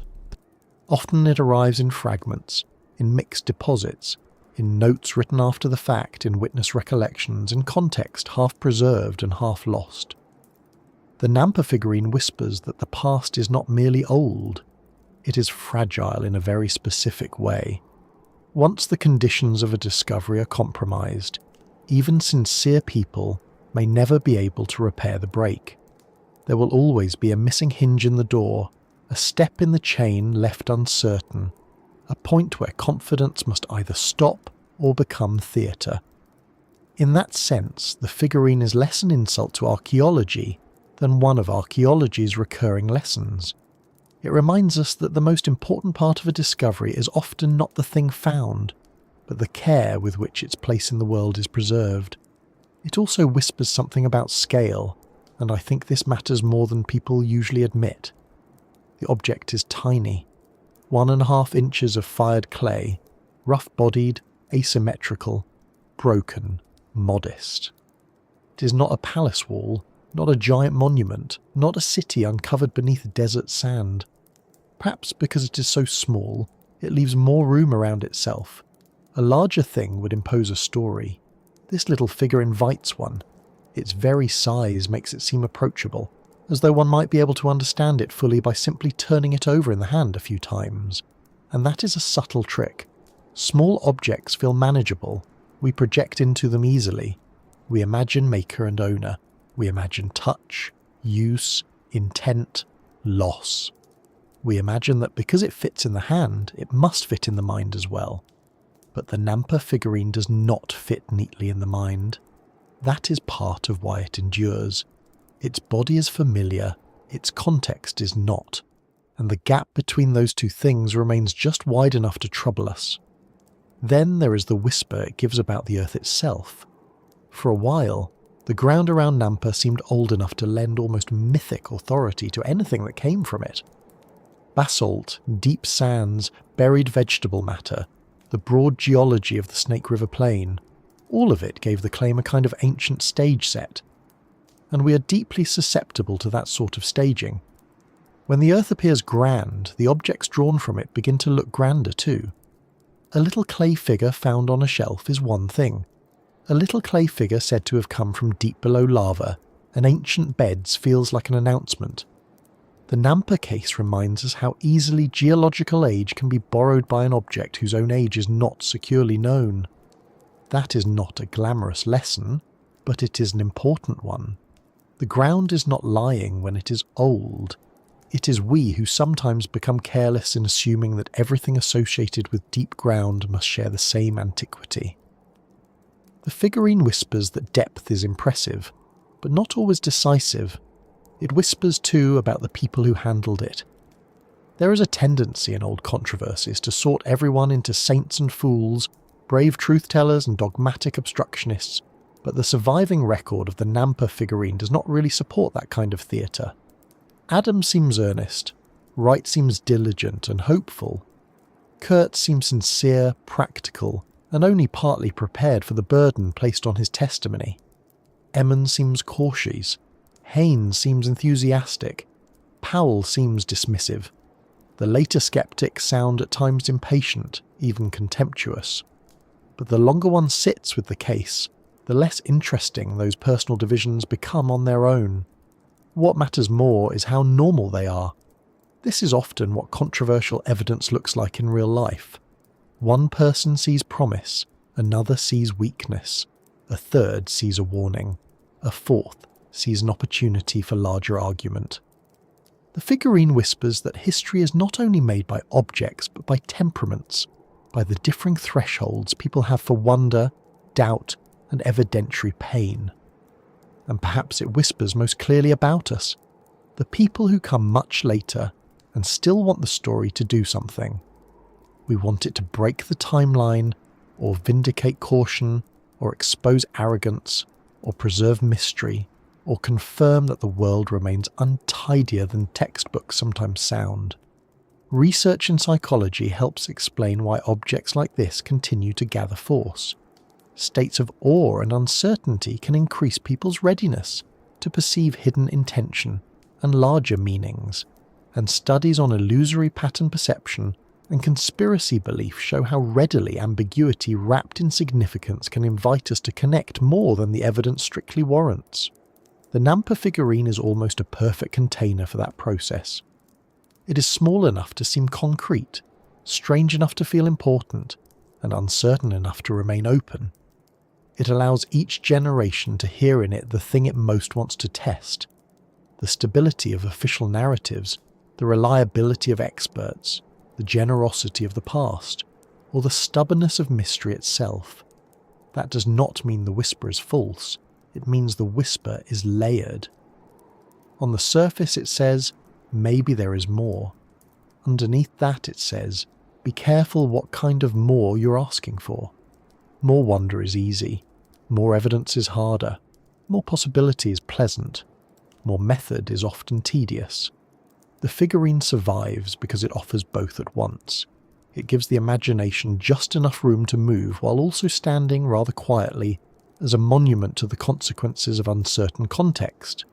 If you want a rebellious artifact, it can play that role. If you want a cautionary artifact, it can play that role too. Few objects are so small and yet so accommodating to opposing desires. There is something almost tender in that. Not tender in the sense of sentimental certainty, but in the sense that the figurine has become a vessel for human habits that are older than any archive.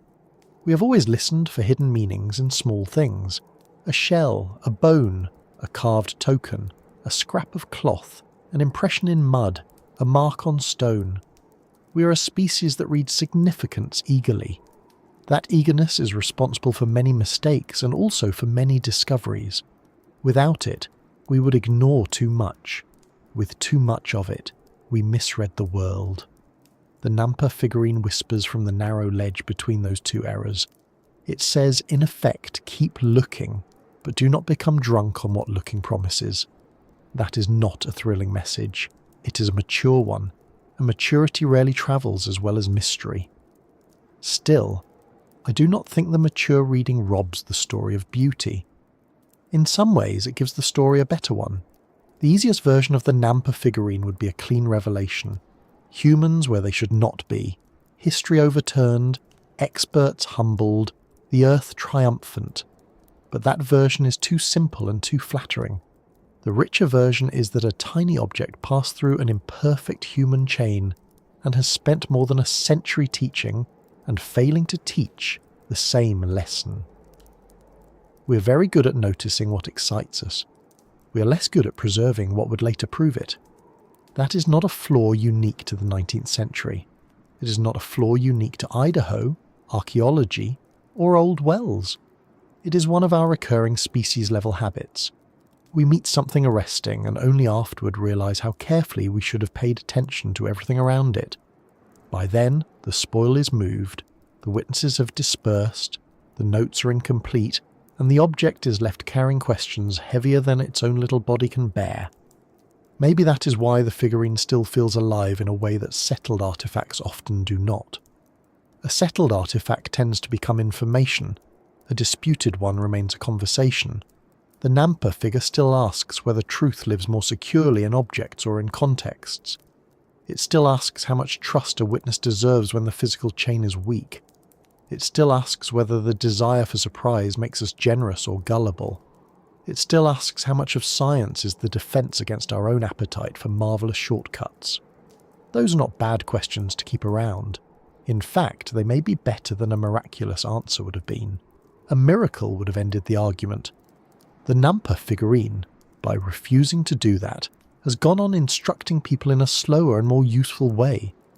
And there is one more whisper in it, a quiet one, almost impolite in its simplicity. It whispers that not everything unresolved is profound. Some unresolved things are unresolved because the evidence was mishandled, because the moment passed, because people were busy, because children played on spoil heaps, because notes were approximate, because materials got mixed, because objects move, because practical life is messy. That may sound deflationary, but I think it has its own dignity. The world does not owe us clean mysteries or grand hidden civilizations every time we misplace context. Sometimes what remains is not a door to the impossible, but a record of how hard reality is to keep tidy once it has been disturbed. There is humility in that. The figurine whispers that our longing for significance should be matched by our respect for how easily significance can be manufactured by accident, by storytelling, or by the simple fact that one little thing appeared in the wrong company. And yet, even saying all this, I do not want to dismiss the pleasure of the story. It is a good story, it has always been a good story. A summer well in Idaho territory, a tiny fired clay woman in the sand, letters crossing the country, learned men peering at an object no bigger than a thumb joint, basalt, deep deposits, possible jokes, possible errors, possible ages no one was ready to accept. The whole thing has that rare quality of being both intimate and immense. You can hold the object in the mind very easily, but you cannot hold the implications still. They keep slipping away, splitting into geology, psychology, method, longing, skepticism, and time. That is why people still come back to it. Not because it's solved something, but because it keeps several valuable uncertainties in play at once. So what does the Nampa figurine still whisper to us? It whispers that wonder is not enough, but neither is cynicism. It whispers that evidence is strongest where context is strongest. It whispers that human beings will always be tempted by the sentence that begins with, "What if everything is earlier than we thought?" It whispers that institutions can be cautious for good reason and still leave room for curiosity. It whispers that once a story has the right shape, it may survive long after its strongest claims have faded. And perhaps most gently of all, it whispers that the past is not only a record of what happened, it is also a record of how we handle what surprises us. And now, after all of this, the little figure is still small, it is still rough, it is still sitting there with its uneven head, bent arms, broken leg, and too much meaning gathered around its narrow body. The well is long since part of history. The witnesses are gone. The spoil is gone. The argument, though quieter now, remains. Somewhere between object and legend, between caution and wonder, between the deep earth and the surface story, the Nampa figurine keeps its place. Not as proof that humans existed when they should not have, and not as proof that every anomaly is trivial, but as a reminder that mystery often survives in the exact space where evidence, imagination, and loss overlap. So if you find yourself thinking of it after tonight, perhaps that is the best way to hold it. Not as a weapon against history, not as a trophy for skepticism, but as one of those rare little artifacts that reveals as much about the minds studying it as about the age that made it. A small clay figure, a deep well, a century of argument, a whisper that has outlived the noise around it. And wherever you are listening from, whatever quiet hour has gathered around you now, that may be enough for one evening's journey into the old and uncertain ground beneath our feet,